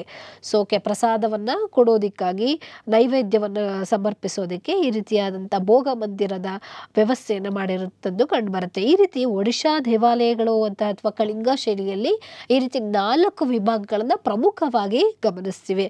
ಹಾಗಾದರೆ ಈ ಒಡಿಶಾ ಶೈಲಿಯಲ್ಲಿ ಕಂಡುಬರ್ತಕ್ಕಂಥ ದೇವಾಲಯಗಳಲ್ಲಿ ಪ್ರಮುಖವಾಗಿ ನಾವು ಯಾವ ದೇವಾಲಯವನ್ನು ಫಸ್ಟ್ ನೋಡೋಣ ಅಂದರೆ ಲಿಂಗರಾಜ ದೇವಾಲಯ ಭುವನೇಶ್ವರದಲ್ಲಿ ಕಂಡುಬರ್ತಕ್ಕಂಥದ್ದು. ಸೊ ಈ ದೇವಾಲಯ ಏನಿದೆ 11ನೇ ಶತಮಾನದಲ್ಲಿ ಕಳಿಂಗ ವಾಸ್ತುಶಿಲ್ಪ ಶೈಲಿಯಲ್ಲಿ ಇದನ್ನು ಯಾರು ನಿರ್ಮಿಸಿದ್ರು ಅಂದರೆ ಸೋಮವಂಶಿ ರಾಜ ಯಾಯಾತಿ ಅಂತಕ್ಕಂಥವನು 1025, 1040 ಅವಧಿಯಲ್ಲಿ ಈ ದೇವಾಲಯವನ್ನು ಅಂದರೆ ಲಿಂಗರಾಜ ದೇವಾಲಯವನ್ನು ನಿರ್ಮಾಣ ಮಾಡಿರ್ತಕ್ಕಂಥದ್ದು ಗಮನಿಸ್ತೀವಿ. ಈ ಲಿಂಗರಾಜ ದೇವಾಲಯ ಏನಿದೆ ಹೆಸರಲ್ಲೇ ಇದ್ದ ಹಾಗೆ ಶಿವನಿಗೆ ಸಮರ್ಪಿತವಾದಂತಹ ಒಂದು ದೇವಾಲಯ ಆಗಿರುತ್ತೆ. ಸೊ ಇದು ಏನು ಒಡಿಶಾದಲ್ಲಿ ಕಂಡುಬರುತ್ತಲ್ವ ಆ ದೇವಾಲಯಗಳಲ್ಲಿ ಅತ್ಯಂತ ಹಳೆಯದಾದ ದೇವಾಲಯ ಅಂತ ಹೇಳಿದ್ರೆ ಈ ಭುವನೇಶ್ವರದಲ್ಲಿ ಕಂಡುಬರ್ತಕ್ಕಂತಹ ಲಿಂಗರಾಜ ದೇವಾಲಯ ಆಗಿರುತ್ತೆ. ಸೊ ಈ ಲಿಂಗರಾಜ ದೇವಾಲಯ ಏನಿದೆ ಸುಮಾರು ಅತ್ಯಂತ ದೊಡ್ಡ ದೇವಾಲಯ ಇದು. ಹಾಗಾಗಿ ಇದರ ಗೋಪುರವೇ ಸುಮಾರು 180 ಅಡಿ ಎತ್ತರ ಇರ್ತಕ್ಕಂಥದ್ದು ನಮಗೆ ಕಂಡುಬರುತ್ತೆ. ಹಾಗಾದರೆ ಈ ದೇವಾಲಯ ಮುಖ್ಯವಾಗಿ 4 ಭಾಗಗಳನ್ನು ಲಿಂಗರಾಜ ದೇವಾಲಯ ಒಳಗೊಂಡಿರುವಂಥದ್ದು. ಅಂದರೆ ಒಡಿಶಾ ಶೈಲಿಯಲ್ಲಿ ನಾವು 4 ಭಾಗಗಳನ್ನು ನೋಡಿದ್ವಿ. ಗರ್ಭಗೃಹ, ತದನಂತರದಲ್ಲಿ ಜಗಮೋಹನ ಅಂತ ಹೇಳಿ ಗಮನಿಸಿದ್ವಿ, ಅಂದರೆ ಸಭಾಂಗಣ ಅಂತಕ್ಕಂಥದ್ದು. ಹಾಗೆ ನಾಟ್ಯ ಮಂದಿರ ಅಂತ ಹೇಳಿ ಗಮನಿಸ್ತೀವಿ. ಹಾಗೆ ಭೋಗ ಮಂದಿರ ಅಥವಾ ಭೋಗ ಮಂಟಪ ಅಂತೇಳಿ ಈ 4 ಭಾಗಗಳನ್ನು ನಾವು ಈ ದೇವಾಲಯದಲ್ಲಿ ಅಂದರೆ ಈ ಲಿಂಗರಾಜ ದೇವಾಲಯದಲ್ಲಿ ಗಮನಿಸಬಹುದಾಗಿದೆ. ಎಸ್ ದ ನೆಕ್ಸ್ಟ್ ಒನ್ ಹಾಗಾದರೆ ಒಡಿಶಾ ಶೈಲಿಗೆ ಉದಾಹರಣೆ ಅಂತ ಹೇಳಿದ್ರೆ ಕೊನಾರ್ಕ್ನ ಸೂರ್ಯ ದೇವಾಲಯ ಆಗಿರುತ್ತೆ. ಅಂದರೆ ಯಾಕೆ ಇದನ್ನು ಕೊನಾರ್ಕ್ ದೇವಾಲಯ ಅಂತ ಹೇಳ್ತಾರೆ ಅಂತ ಹೇಳಿದ್ರೆ ಈ ಸೂರ್ಯನ ಕಿರಣಗಳು ನಿರ್ದಿಷ್ಟವಾಗಿ ಈ ದೇವಾಲಯದ ಮೇಲೆ ಬೀಳೋದ್ರಿಂದ ಇದನ್ನು ಕೊನಾರ್ಕ್ ಅಂತ ಹೇಳಿ ಈ ದೇವಾಲಯವನ್ನು ಕರೀತಾರೆ ಅಂತ ಹೇಳಿ. ಅಂದರೆ ಉದಯಿಸುವ ಸೂರ್ಯನ ಕಿರಣಗಳು ಈ ದೇವಾಲಯದ ಮೇಲೆ ನಿರ್ದಿಷ್ಟವಾಗಿ ದೇವಾಲಯದ ಮೇಲೆ ಬೀಳೋದ್ರಿಂದ ಇದನ್ನು ಕೊನಾರ್ಕ್ ದೇವಾಲಯ ಅಂತ ಹೇಳಿ ಕರೀತಾರೆ ಅಂತ ಹೇಳಿ. ಸೊ ಈ ದೇವಾಲಯ ಯಾಕೆ ಇಷ್ಟೊಂದು ವೈಶಿಷ್ಟ್ಯತೆ ಅಂತ ಹೇಳಿದ್ರೆ, ಈ ದೇವಾಲಯದಲ್ಲಿ ಮಿಥುನ ಶಿಲ್ಪಗಳು ಕಂಡುಬರುತ್ತೆ. ಹಾಗೆ ಸೂಕ್ಷ್ಮ ಕೆತ್ತನೆಗಳ ಅಲಂಕಾರ ಈ ದೇವಾಲಯದಲ್ಲಿ ಇರ್ತಕ್ಕಂಥದ್ದು ಹೆಚ್ಚದಾಗಿರೋದ್ರಿಂದ ವಿಶ್ವವಿಖ್ಯಾತಿಯಾಗಿ ಪಡೆದಿರ್ತಕ್ಕಂಥ ದೇವಾಲಯ ನೋಡ್ತೀವಿ. ಆದರೆ ಈ ದೇವಾಲಯ ಸುಮಾರು ಅರ್ಧ ನಾಶವಾಗಿರ್ತಕ್ಕಂಥದ್ದು ಗಮನಿಸ್ತೀವಿ. ಯಾಕೆ ಇದು ನಾಶ ಆಯಿತು ಅನ್ನುವಂಥ ಹೆಚ್ಚಿನ ಮಾಹಿತಿ ಈ ದೇವಾಲಯದ ಬಗ್ಗೆ ತಿಳಿಯೋದೇ ಇಲ್ಲ. ಆದರೆ ಈ ದೇವಾಲಯವನ್ನು ಯಾರು ನಿರ್ಮಿಸಿದ್ರು ಅಂತ ಹೇಳಿದ್ರೆ 1250ರಲ್ಲಿ 1200 ಪೂರ್ವ ಗಂಗಾ ರಾಜವಂಶದ ರಾಜ ಆದಂತಹ ನರಸಿಂಗ ದೇವ ಅಂತಕ್ಕಂಥವನು ಇದನ್ನು ನಿರ್ಮಿಸ್ತಾನೆ. ಅಂದರೆ ನಾವು ಪೂರ್ವದ ಗಂಗರು ಅಂತ ಹೇಳಿ ಕರಿತೀವಿ ನಾವು. ಅಂದರೆ ನಮ್ಮ ಕರ್ನಾಟಕದಲ್ಲಿ ಗಂಗಾ ಡೈನಾಸ್ಟಿ ಅಂತ ಹೇಳಿ ನೋಡ್ತೀವಿ. ತದನಂತರದಲ್ಲಿ ಪೂರ್ವ ಗಂಗರು ಅಂತ ಹೇಳಿ ಒಡಿಶಾ ಭಾಗವನ್ನು ಇವರು ಆಳ್ವಿಕೆ ಮಾಡ್ತಾರೆ. ಇವರು ಕರ್ನಾಟಕದವರು ಅಂತಲೂ ಹೇಳಿ ಕರೀತಾರೆ. ಬಟ್ ಆದರೆ ಇವರನ್ನು ಪೂರ್ವ ಗಂಗರು ಅಂತ ಹೇಳಿ ಇವರ ಕಾಲಘಟ್ಟದಲ್ಲಿ ಈ ಕೊನಾರ್ಕ್ನ ಸೂರ್ಯ ದೇವಾಲಯವನ್ನು ನಿರ್ಮಾಣ ಮಾಡಿದ್ರು ಅಂತ ಹೇಳಿ. ಸೊ ಇದನ್ನು ಕಪ್ಪು ಪಗೋಡ ಅಂತ ಹೇಳಿ ಈ ದೇವಾಲಯವನ್ನು ಬ್ಲ್ಯಾಕ್ ಪಗೋಡ, ಯಾಕಂದ್ರೆ ದೂರದಿಂದ ನೋಡುವಾಗ ಇದು ಬ್ಲ್ಯಾಕ್ ಆಗಿ ಕಾಣೋದ್ರಿಂದ ಇದನ್ನ ಬ್ಲ್ಯಾಕ್ ಪಗೋಡ ಅಂತ ಹೇಳಿ ಕರೀತಾರೆ. ಹಾಗೆ ವೈಟ್ ಪಗೋಡಕ್ಕೆ ಬಂದಾಗ ನಮಗೆ ಜಗನ್ನಾಥ ಪೂರಿಯಲ್ಲಿ ಹೆಂಗ್ ಕಂಡು ಬರುತ್ತೆ ಅದೇ ಆ ದೇವಾಲಯವನ್ನ ವೈಟ್ ಪಗೋಡ ಅಂತ ಹೇಳಿ ಕರೀತಾರೆ. ಕಪ್ಪು ಬಣ್ಣದಲ್ಲಿ ಕಾಣೋದ್ರಿಂದ ಇದನ್ನ ಬ್ಲ್ಯಾಕ್ ಪಗೋಡ ಅಂತ ಹೇಳಿ ಕರೀತಾರೆ. ಯಾಕೆಂದ್ರೆ ಈ ದೇವಾಲಯ ಕೂಡ ಕಪ್ಪು ಹೆಸರಿನ ಅಂದ್ರೆ ಕಪ್ಪು ಹಸಿರಿನ ಕ್ಲೋರೈಡ್ ಶಿಲೆಯಲ್ಲಿ ಈ ದೇವಾಲಯವನ್ನ ಅಂದರೆ ಕರಿಶಿಲೆಯಲ್ಲಿ ಈ ದೇವಾಲಯವನ್ನ ನಿರ್ಮಾಣ ಮಾಡಿರುವಂತದ್ದನ್ನ ಗಮನಿಸ್ತೀವಿ. ಹಾಗಾಗಿ ಇದನ್ನ ಬ್ಲ್ಯಾಕ್ ಪಗೋಡ ಅಂತ ಹೇಳಿ ಕರೆಯಲಾಗುತ್ತೆ. ಸೊ ಈ ದೇವಾಲಯದ ವೈಶಿಷ್ಟ್ಯತೆ ಅಂತ ಹೇಳಿದ್ರೆ 24 ಚಕ್ರಗಳುಳ್ಳ ರಥವನ್ನ 7 ಕುದುರೆಗಳು ಎಳಿತಾ ಇರೋ ಹಾಗೆ, ಅಂದ್ರೆ ಈ ದೇವಾಲಯ ನಮ್ಗೆ ನೋಡೋದಕ್ಕೆ ಹೇಗೆ ಭಾಸ ಆಗುತ್ತೆ ಅಂದ್ರೆ ಇಡೀ ದೇವಾಲಯ ರಥದ ರೂಪದಲ್ಲಿ ಹೋಗ್ತಾ ಇದೆಯೇನೋ ಅನ್ನುವಂತಹ ಮೂವ್ ಆಗ್ತಾ ಇದೆಯೇನೋ ಅನ್ನೋ ರೀತಿಯಲ್ಲಿ ಈ ದೇವಾಲಯ ಭಾಸವಾಗುತ್ತೆ. ಸೊ ಈ ರೀತಿಯಾಗಿರ್ತಕ್ಕಂಥ ಒಂದು ಅತ್ಯದ್ಭುತ ದೇವಾಲಯವಾಗಿರುತ್ತೆ ಕೊನಾರ್ಕ್ನ ಸೂರ್ಯ ದೇವಾಲಯ. ಹಾಗೆ ದೇವಾಲಯದಲ್ಲಿ 4 ಕಡೆ ಕೂಡ 4 ಪ್ರವೇಶ ದ್ವಾರಗಳನ್ನು ನಾವು ಈ ದೇವಾಲಯದಲ್ಲಿ ಗಮನಿಸಬಹುದಾಗಿದೆ. ಸೊ ಸೂರ್ಯ ದೇವಾಲಯದ ಇನ್ನೊಂದು ವೈಶಿಷ್ಟ್ಯತೆ ಏನಂದ್ರೆ ಈ ದೇವಾಲಯದ ಸಾಂಸ್ಕೃತಿಕ ಪರಂಪರೆಯನ್ನು ತಿಳಿಸೋದಕ್ಕಾಗಿ ಇನ್ನು ನಾವು 10 ರೂಪಾಯಿ ನೋಟು ನೋಡ್ತೀವಿ. ಸೊ ಅದರಲ್ಲಿ ಕೂಡ ನೋಟಿನ ಹಿಂಭಾಗದಲ್ಲಿ ಈ ದೇವಾಲಯದ ಚಿತ್ರವನ್ನು ನಾವು ಅಂದರೆ ಇಲ್ಲಿ ಇರ್ತಕ್ಕಂತಹ ಏನು ರಥದ ಚಕ್ರವನ್ನು ಏನು ಗಮನಿಸ್ತೀವಿ ಅದನ್ನು ನಾವು ಗಮನಿಸ್ತೀವಿ. ಹಾಗೆ ಪ್ರತಿ ವರ್ಷ ಇಲ್ಲಿ ದೇವಾಲಯದಲ್ಲಿ ಏನಂದರೆ ಚಂದ್ರಭಾಗ ಮೇಳಕ್ಕಾಗಿ ಇಲ್ಲಿ ಜನ ಸೇರುವಂಥದ್ದನ್ನು ಗಮನಿಸ್ತೀವಿ. 1984ರಲ್ಲಿ ಈ ದೇವಾಲಯದ ವೈಶಿಷ್ಟ್ಯತೆಯನ್ನು ಗಮನಿಸಿ ಇದನ್ನು ವಿಶ್ವ ಪರಂಪರಾ ಸ್ಥಳ ಅಂತ ಹೇಳಿ ಕೂಡ ಘೋಷಣೆ ಮಾಡಲಾಗಿದೆ ಅಂತಕ್ಕಂಥದ್ದು. ಸೊ ವೆರಿ ಸ್ಪೆಷಲ್ ಏನಪ್ಪ ಅಂದರೆ ಈ ದೇವಾಲಯ ಸೂರ್ಯನಿಗೆ, ಕೊನಾರ್ಕ್ನ ಸೂರ್ಯ ದೇವಾಲಯ ಸೂರ್ಯನಿಗೆ ಅರ್ಪಿತವಾದಂತಹ ದೇವಾಲಯ ಆಗಿರುತ್ತೆ. ಸೊ ಹಾಗೆ ಭಾರತದಲ್ಲಿ ಹಾಗಾದರೆ ಇರ್ತಕ್ಕಂಥ ಸೂರ್ಯ ದೇವಾಲಯಗಳು ಯಾವ್ಯಾವಿದಾವೆ ಅಂತ ಹೇಳಿ ನೋಡೋಣ. ಯಾಕೆಂದ್ರೆ ಮೊನ್ನೆ ಬಂದಿರತಕ್ಕಂಥ ಎಕ್ಸಾಮ್ ಅಲ್ಲಿ ನಾವಿಷ್ಟೆಲ್ಲ ಓದಿದ್ರು ಕೂಡ ಅಲ್ಲಿ ಕೇಳಿರುವಂಥದ್ದು ಸೂರ್ಯನಿಗೆ ಅಂದ್ರೆ ಯಾವ್ಯಾವ ಸೂರ್ಯ ದೇವಾಲಯ ವೆರಿ ಇಂಪಾರ್ಟೆಂಟ್ ಭಾರತದಲ್ಲಿ ಇರ್ತಕ್ಕಂಥದ್ದು ಅಂತ ಹೇಳಿ. ಸೊ ಸೂರ್ಯ ದೇವಾಲಯ ನಮಗೆ ಬಂದಾಗ ಗುಜರಾತ್ನ ಮೊಧೇರಾದಲ್ಲಿ ಕಂಡುಬರುತ್ತೆ. ಹಾಗೆ ಕೊನಾರ್ಕ್ನ ಸೂರ್ಯ ದೇವಾಲಯ ಒಡಿಶಾದಲ್ಲಿ ನಾವು ಈಗ ಇಲ್ಲಿವರೆಗೂ ಡಿಸ್ಕಷನ್ ನೋಡಿದ್ವಿ. ಹಾಗೆ ಬ್ರಹ್ಮಣ್ಯ ದೇವಾಲಯ ಮಧ್ಯಪ್ರದೇಶದ ಉನಾವೋದಲ್ಲಿ ಕಂಡುಬರುತ್ತೆ. ಇದನ್ನ ಕೇಳಿದ್ರು ಮೊನ್ನೆ ಎಕ್ಸಾಮ್ ಅಲ್ಲಿ. ಯಾವುದು ಬಾಲಾಜಿ ಅಥವಾ ದೇವಾಲಯ ಅಂತ ಹೇಳಿ ಕರೀತಾರೆ, ಅಥವಾ ಬ್ರಹ್ಮಣ್ಯ ಅಥವಾ ಬಾಲಾಜಿ ದೇವಾಲಯ ಅಂತ ಹೇಳಿ ಕರೀತಾರೆ. ಸೊ ಬಾಲಾಜಿ ಅಂದ ತಕ್ಷಣ ಇದು ಮಧ್ಯಪ್ರದೇಶದ ಉನಾವದಲ್ಲಿ ಕಂಡುಬರ್ತಕ್ಕಂಥದ್ದು. ಇದು ಸೂರ್ಯನಿಗೆ ಸಮರ್ಪಿತವಾಗಿರ್ತಕ್ಕಂಥದ್ದು. ಹಾಗೆ ಮೊನ್ನೆ ಕೇಳಿರೋದು ಮಾರ್ತಾಂಡ ಸೂರ್ಯ ದೇವಾಲಯ, ಇದು ಕಾಶ್ಮೀರದಲ್ಲಿ ಕಂಡುಬರುತ್ತೆ. ಹಾಗೆ ವೆರಿ ಇಂಪಾರ್ಟೆಂಟ್ ಇತರ ಸ್ಥಳಗಳಲ್ಲಿ ಎಲ್ಲೆಲ್ಲಿ ಇಂಪಾರ್ಟೆಂಟ್ ಆದಂತಹ ಸೂರ್ಯ ದೇವಾಲಯಗಳಿದಾವೆ ಅಂತ ಹೇಳಿ, ಕರ್ನಾಟಕದಲ್ಲಿ ಮಂಗಳೂರಲ್ಲಿ ಮರೋಳಿಯಲ್ಲಿರುವ ಸೂರ್ಯನಾರಾಯಣ ದೇವಾಲಯವನ್ನು ನಾವು ಗಮನಿಸ್ತೀವಿ. ಇದು ಭಾರತದ ಹಲವು ಭಾಗಗಳಲ್ಲಿ ಸೂರ್ಯನಿಗೆ ಸಂಬಂಧಪಟ್ಟಂತ ದೇವಾಲಯಗಳು ಇರ್ತಕ್ಕಂಥದ್ದನ್ನು ನಾವು ಗಮನಿಸ್ತೀವಿ. ಸೊ ದ ನೆಕ್ಸ್ಟ್ ಒನ್ ಹಾಗಾದ್ರೆ ವೆರಿ ಇಂಪಾರ್ಟೆಂಟ್ ಟೆಂಪಲ್ ಅಂತ ಹೇಳಿದ್ರೆ ನಮಗೆ ಒಡಿಶಾ ಸ್ಟೈಲ್ ಅಥವಾ ಕಳಿಂಗ ಶೈಲಿಯಲ್ಲಿ ನಿರ್ಮಾಣ ಆಗಿರುವಂಥದ್ದು ಪುರಿಯ ಜಗನ್ನಾಥ ದೇವಾಲಯವನ್ನು ನಾವು ಗಮನಿಸ್ತೀವಿ. ಇದನ್ನು ವೈಟ್ ಪಗೋಡ ಅಂತಲೂ ಹೇಳಿ ಕರೀತಾರೆ. ಸೊ ಏನಂದರೆ ಈ ಜಗನ್ನಾಥ ದೇವಾಲಯ ಅಂತಕ್ಕಂಥದ್ದು ವಿಷ್ಣುವಿಗೆ ಸಮರ್ಪಿತವಾದಂತಹ ಒಂದು ದೇವಾಲಯ ಆಗಿರುತ್ತೆ.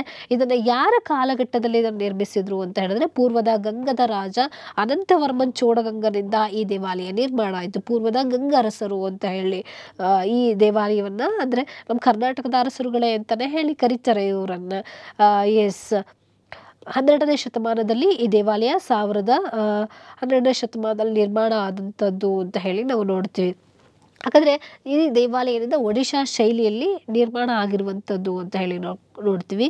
ಅದರಲ್ಲೂ ಪುರಿ ಜಗನ್ನಾಥ ಅಂತ ಹೇಳಿದ ತಕ್ಷಣ ರಥಯಾತ್ರೆಗೆ ಹೆಚ್ಚು ಈ ದೇವಾಲಯ ಪ್ರಸಿದ್ಧಿ ಆಗಿರ್ತಕ್ಕಂಥದ್ದನ್ನು ಈ ದೇವಾಲಯ ಪರಿಗಣಿತವಾಗಿದೆ. ಪ್ರತಿ ವರ್ಷ ಕೂಡ ಏನಂದರೆ ಇದು ರಥಯಾತ್ರೆಗೆ ಹೆಚ್ಚು ಪ್ರಸಿದ್ಧಿಯನ್ನು ಪಡ್ಕೊಂಡಿದೆ ಈ ದೇವಾಲಯ. ಎಸ್, ಹಾಗೆ ಈ ದೇವಾಲಯವನ್ನು ಕೂಡ ಅಂದರೆ ಒಂದು ಬೃಹತ್ತಾದ ದೇವಾಲಯ ಆಗಿರೋದ್ರಿಂದ ಪುರಿ ಜಗನ್ನಾಥ ಅಂತಕ್ಕಂಥದ್ದು ಇಲ್ಲಿ ಒಡಿಶಾ ಶೈಲಿಯಲ್ಲಿ 4 ಭಾಗಗಳನ್ನು ನಾವು ಗಮನಿಸ್ತೀವಿ. ಅಂದರೆ ನಾವು ಗರ್ಭಗೃಹ, ಮುಖಮಂಟಪ, ನಾಟ್ಯ ಮಂಟಪ, ಭೋಗ ಮಂಟಪ ಅಂತ ಹೇಳಿ ಸೊ ಈ 4 ಭಾಗಗಳನ್ನು ಈ ದೇವಾಲಯದಲ್ಲಿ ನಾವು ಗಮನಿಸ್ಬೋದಾಗಿದೆ. ಗರ್ಭಗೃಹ ಕಂಡುಬರುತ್ತೆ, ಹಾಗೆ ಮುಖಮಂಟಪವನ್ನು ನಾವು ಈ ದೇವಾಲಯದಲ್ಲಿ ಗಮನಿಸ್ತೀವಿ, ನಾಟ್ಯ ಮಂಟಪವನ್ನು, ಹಾಗೆ ಭೋಗ ಮಂಟಪ ಅಂತಕ್ಕಂಥದ್ದು ಕಂಡುಬರುತ್ತೆ. ಜಗನ್ನಾಥ ಅಂತ ಹೇಳಿದ್ರೆ ಇಲ್ಲ ಅನ್ನಬ್ರಹ್ಮ ಅಂತ ಹೇಳಿ ಕರೀತಾರೆ.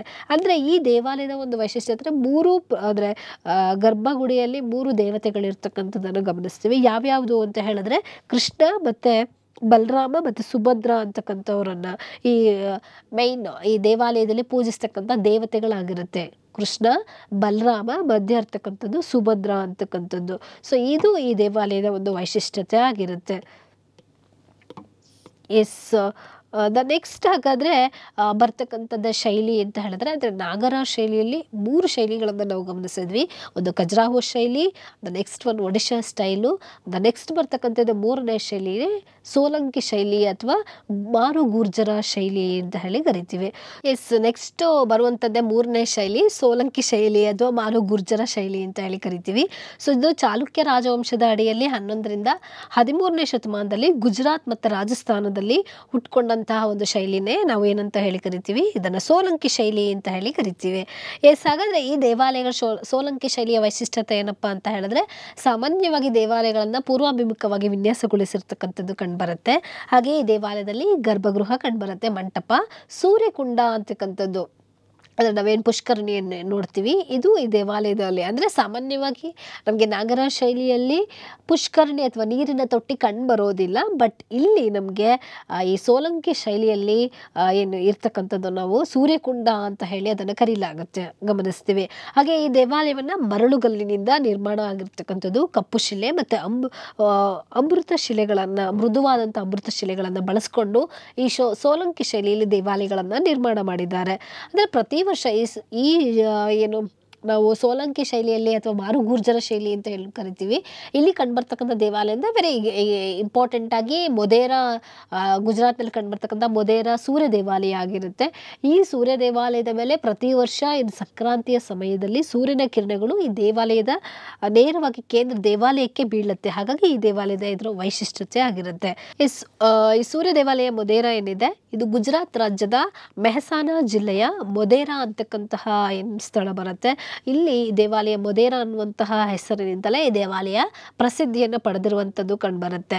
ಹಾಗಾದರೆ ಈ ದೇವಾಲಯವನ್ನು ಯಾರು ನಿರ್ಮಾಣ ಮಾಡಿದ್ರು ಅಂತ ಹೇಳಿದ್ರೆ ಚಾಲುಕ್ಯ ಅರಸನಾದಂಥ 1ನೇ ಭೀಮನಿಂದ ಈ ದೇವಾಲಯ ಸುಮಾರು 1026ರಲ್ಲಿ ಈ ದೇವಾಲಯವನ್ನು ನಿರ್ಮಿಸಲಾಯಿತು ಅಂತ ಹೇಳಿ ನಮಗೆ ಶಾಸನದಿಂದ ತಿಳಿದು ಬರುತ್ತೆ. ಅಂದರೆ 1025ರ ಕಾಲಘಟ್ಟದಲ್ಲಿ ಮಹಮ್ಮದ್ ಗಜ್ನಿ ಸೋಮನಾಥ ದೇವಾಲಯದ ಮೇಲೆ ದಾಳಿಯನ್ನು ಮಾಡಿದ್ದ. ಸೊ ಅದರ ನಂತರದಲ್ಲಿ 1026ರಲ್ಲೇ ಈ 1ನೇ ಭೀಮ ಏನು ಮಾಡ್ತಾನೆ, ಸೂರ್ಯ ದೇವಾಲಯವನ್ನು ಅಂದರೆ ಏನು ಸೋಮನಾಥ ದೇವಾಲಯ ಕಂಡುಬರುತ್ತೆ ಅದೇ ಹತ್ತಿರದ ಒಂದು ಸ್ವಲ್ಪ ಸ್ಥಳದಲ್ಲಿಯೇ ಈ ಮೊದೇರಾ ಅಂತಕ್ಕಂಥ ಸ್ಥಳದಲ್ಲಿ ಈ ದೇವಾಲಯವನ್ನು ನಿರ್ಮಾಣ ಮಾಡುವಂಥದ್ದನ್ನು ನಾವು ಗಮನಿಸ್ತೀವಿ. ಎಸ್, ಈ ದೇವಾಲಯ ಏನಿದೆ ನಸುಗೆಂಪು ಮರಳುಗಲ್ಲಿನಿಂದ ನಿರ್ಮಾಣ ಆದಂತಹ ದೇವಾಲಯ, ಇದು ಸೂರ್ಯ ದೇವಾಲಯ ಮೊದೇರಾ ಅಂತಕ್ಕಂಥದ್ದು. ಸೊ ಇದು ಒಂದು ಸೋಲಂಕಿ ವಂಶಜರ ಅವರ ಕಲಾ ನೈಪುಣ್ಯಕ್ಕೆ ಸಾಕ್ಷಿಯಾದಂಥದ್ದು ಒಂದು ಅತ್ಯದ್ಭುತವಾದ ದೇವಾಲಯ ಈ ಮೊದೇರಾ ದೇವಾಲಯ ಅಂತ ಹೇಳಿ. ಸೊ ಹಾಗಾದರೆ ಈ ದೇವಾಲಯದ ಪ್ರಮುಖ ವೈಶಿಷ್ಟ್ಯತೆ ಅಂದರೆ 3 ಮುಖ್ಯ ಭಾಗಗಳನ್ನು ಗಮನಿಸ್ತೀವಿ. ಈ ದೇವಾಲಯದಲ್ಲಿ ನಾವು ಸೂರ್ಯಕುಂಡ ಅಂತ ಹೇಳಿ ನಾವು ಪುಷ್ಕರಣಿ ಅಂತೀವಲ್ವಾ, ಈ ಸೂರ್ಯಕುಂಡವನ್ನು ಈ ದೇವಾಲಯದಲ್ಲಿ ಗಮನಿಸ್ತೀವಿ. ಹಾಗೆಯೇ ಈ ದೇವಾಲಯದ ನೆಕ್ಸ್ಟ್ ಪಾರ್ಟ್ ಬರುತ್ತೆ ಸಭಾಮಂಟಪ ಅಂತಕ್ಕಂಥದ್ದು. ಸಭಾಮಂಟಪ ನಂತರದಲ್ಲಿ ಗುದ ಮಂಟಪವನ್ನು ಗಮನಿಸ್ತೀವಿ. ಹಾಗೆಯೇ ಸಾಮಾನ್ಯ ಗುದ ಮಂಟಪದ ಭಾಗದಲ್ಲೇ ನಾವು ಏನು ಮಾಡ್ತೀವಿ, ಗರ್ಭಗೃಹವನ್ನು ಗಮನಿಸ್ತೀವಿ ಅಂತ ಹೇಳಿ.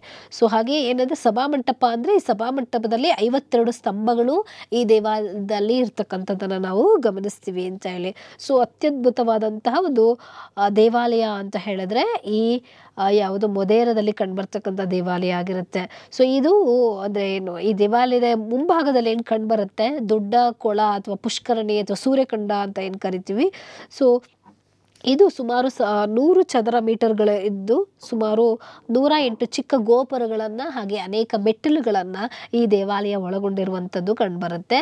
ಹಾಗೆ ಇದರ ಅಂದರೆ ಪುಷ್ಕರಣಿಯ ನಂತರದಲ್ಲಿ ಕಂಡುಬರ್ತಕ್ಕಂಥದ್ದೇ ಸಭಾಮಂಟಪ ಅಂತ ಹೇಳಿ ಕರಿತೀವಿ. ಸಭಾಮಂಟಪದ ನೆಕ್ಸ್ಟ್ ಒಂದು ಪಾರ್ಟ್ ಬರ್ತಕ್ಕಂಥದ್ದೇ ಗುದ ಮಂಟಪ ಅಂತ ಹೇಳಿ. ಸೊ ಓಕೆ, ಈ ರೀತಿಯಾಗಿ ಈ ದೇವಾಲಯದಲ್ಲಿ ಅಂದರೆ ಲಕ್ಷಣಗಳನ್ನು ನಾವು ಗಮನಿಸ್ತೀವಿ. ಅಂದರೆ ಸಭಾಮಂಟಪ ಅಂತ ಹೇಳಿದಾಗ ಇಲ್ಲಿ ನಾವು ಗಮನಿಸ್ಬೋದು 52 ತೆರೆದ ಕಂಬಗಳ ಕೆತ್ತನೆ ಕೆಲಸ ಇಲ್ಲಿ ಮಾಡಿರ್ತಕ್ಕಂಥದ್ದು, ಅತ್ಯದ್ಭುತವಾದ ಕಂಬಗಳನ್ನು ಇಲ್ಲಿ ಕೆತ್ತನೆ ಮಾಡಿರ್ತಕ್ಕಂಥದ್ದು ಗಮನಿಸ್ತೀವಿ. ಹಾಗೆ ಈ ಕಂಬಗಳಲ್ಲಿ ಅಂದರೆ ಮರೆಯಿಲ್ಲದೆ ನೋಡಲು ಸಾಧ್ಯ ಇರತಕ್ಕಂಥದ್ದು ಇದರ ಒಂದು ವೈಶಿಷ್ಟ್ಯತೆ ಅಂತ ಹೇಳಿ. ಒಂದು ಕಂಬವನ್ನು ಇನ್ನೊಂದು ಕಂಬದಿಂದ ನೋಡ್ಬೋದು, ಅಷ್ಟು ಅತ್ಯದ್ಭುತವಾದಂಥ ಕಂಬಗಳ ಸಾಲು ನಮ್ಗೆ ಇಲ್ಲಿ ಕಂಡುಬರುತ್ತೆ. ಹಾಗೆ ಗುದಮಂಟಪ ಅಥವಾ ಧ್ಯಾನ ಕಕ್ಷೆ ಅಂತಕ್ಕಂಥದ್ದು ಬೇರೆ ಬೇರೆಯಾಗಿರುತ್ತೆ. ಇಲ್ಲಿ ಸಭಾಮಂಟಪ, ಸೊ ತದನಂತರದಲ್ಲಿ ನೆಕ್ಸ್ಟ್ ಪಾರ್ಟ್ ಬರ್ತಕ್ಕಂಥದ್ದೇ ಗುದಮಂಟಪ. ಇವೆರಡು ಬೇರೆ ಬೇರೆ ಆಗಿದೆ, ಅಂದರೆ ಜಾಯಿಂಟ್ ಆಗಿಲ್ಲ ಅಂತ ಹೇಳ್ತಾ ಇದ್ದಾರೆ. ಅದೇ ಹಾಗೆ ನಮಗೇನು ಗುದಮಂಟಪದಲ್ಲಿ ಗರ್ಭಗೃಹವನ್ನು ಕೂಡ ಈ ದೇವಾಲಯದಲ್ಲಿ ವೀಕ್ಷಣೆ ಮಾಡ್ಬೋದಾಗಿದೆ ಅಂತ. ಇದು ಸೂರ್ಯ ದೇವಾಲಯದ ಮೊದೇರದ ಒಂದು ವೈಶಿಷ್ಟ್ಯತೆ ಆಗಿರುತ್ತೆ. ಎಸ್, ದ ನೆಕ್ಸ್ಟ್ ಒನ್ ಕಂಡುಬರ್ತಕ್ಕಂಥದ್ದೇ ದಿಲ್ವಾರ ಟೆಂಪಲ್ಸ್ ಅಂತ ಹೇಳಿ. ಅಂದರೆ ನಾಗರ ಶೈಲಿಯಲ್ಲಿ ಕಂಡುಬರ್ತಕ್ಕಂಥ ಇನ್ನೊಂದು ದೇವಾಲಯ ಇವು ಯಾವುದು ಅಂದರೆ ದಿಲ್ವಾರ ಟೆಂಪಲ್ಸ್ ಅಂತ ಹೇಳಿ ಕಾಣ್ತೇವೆ.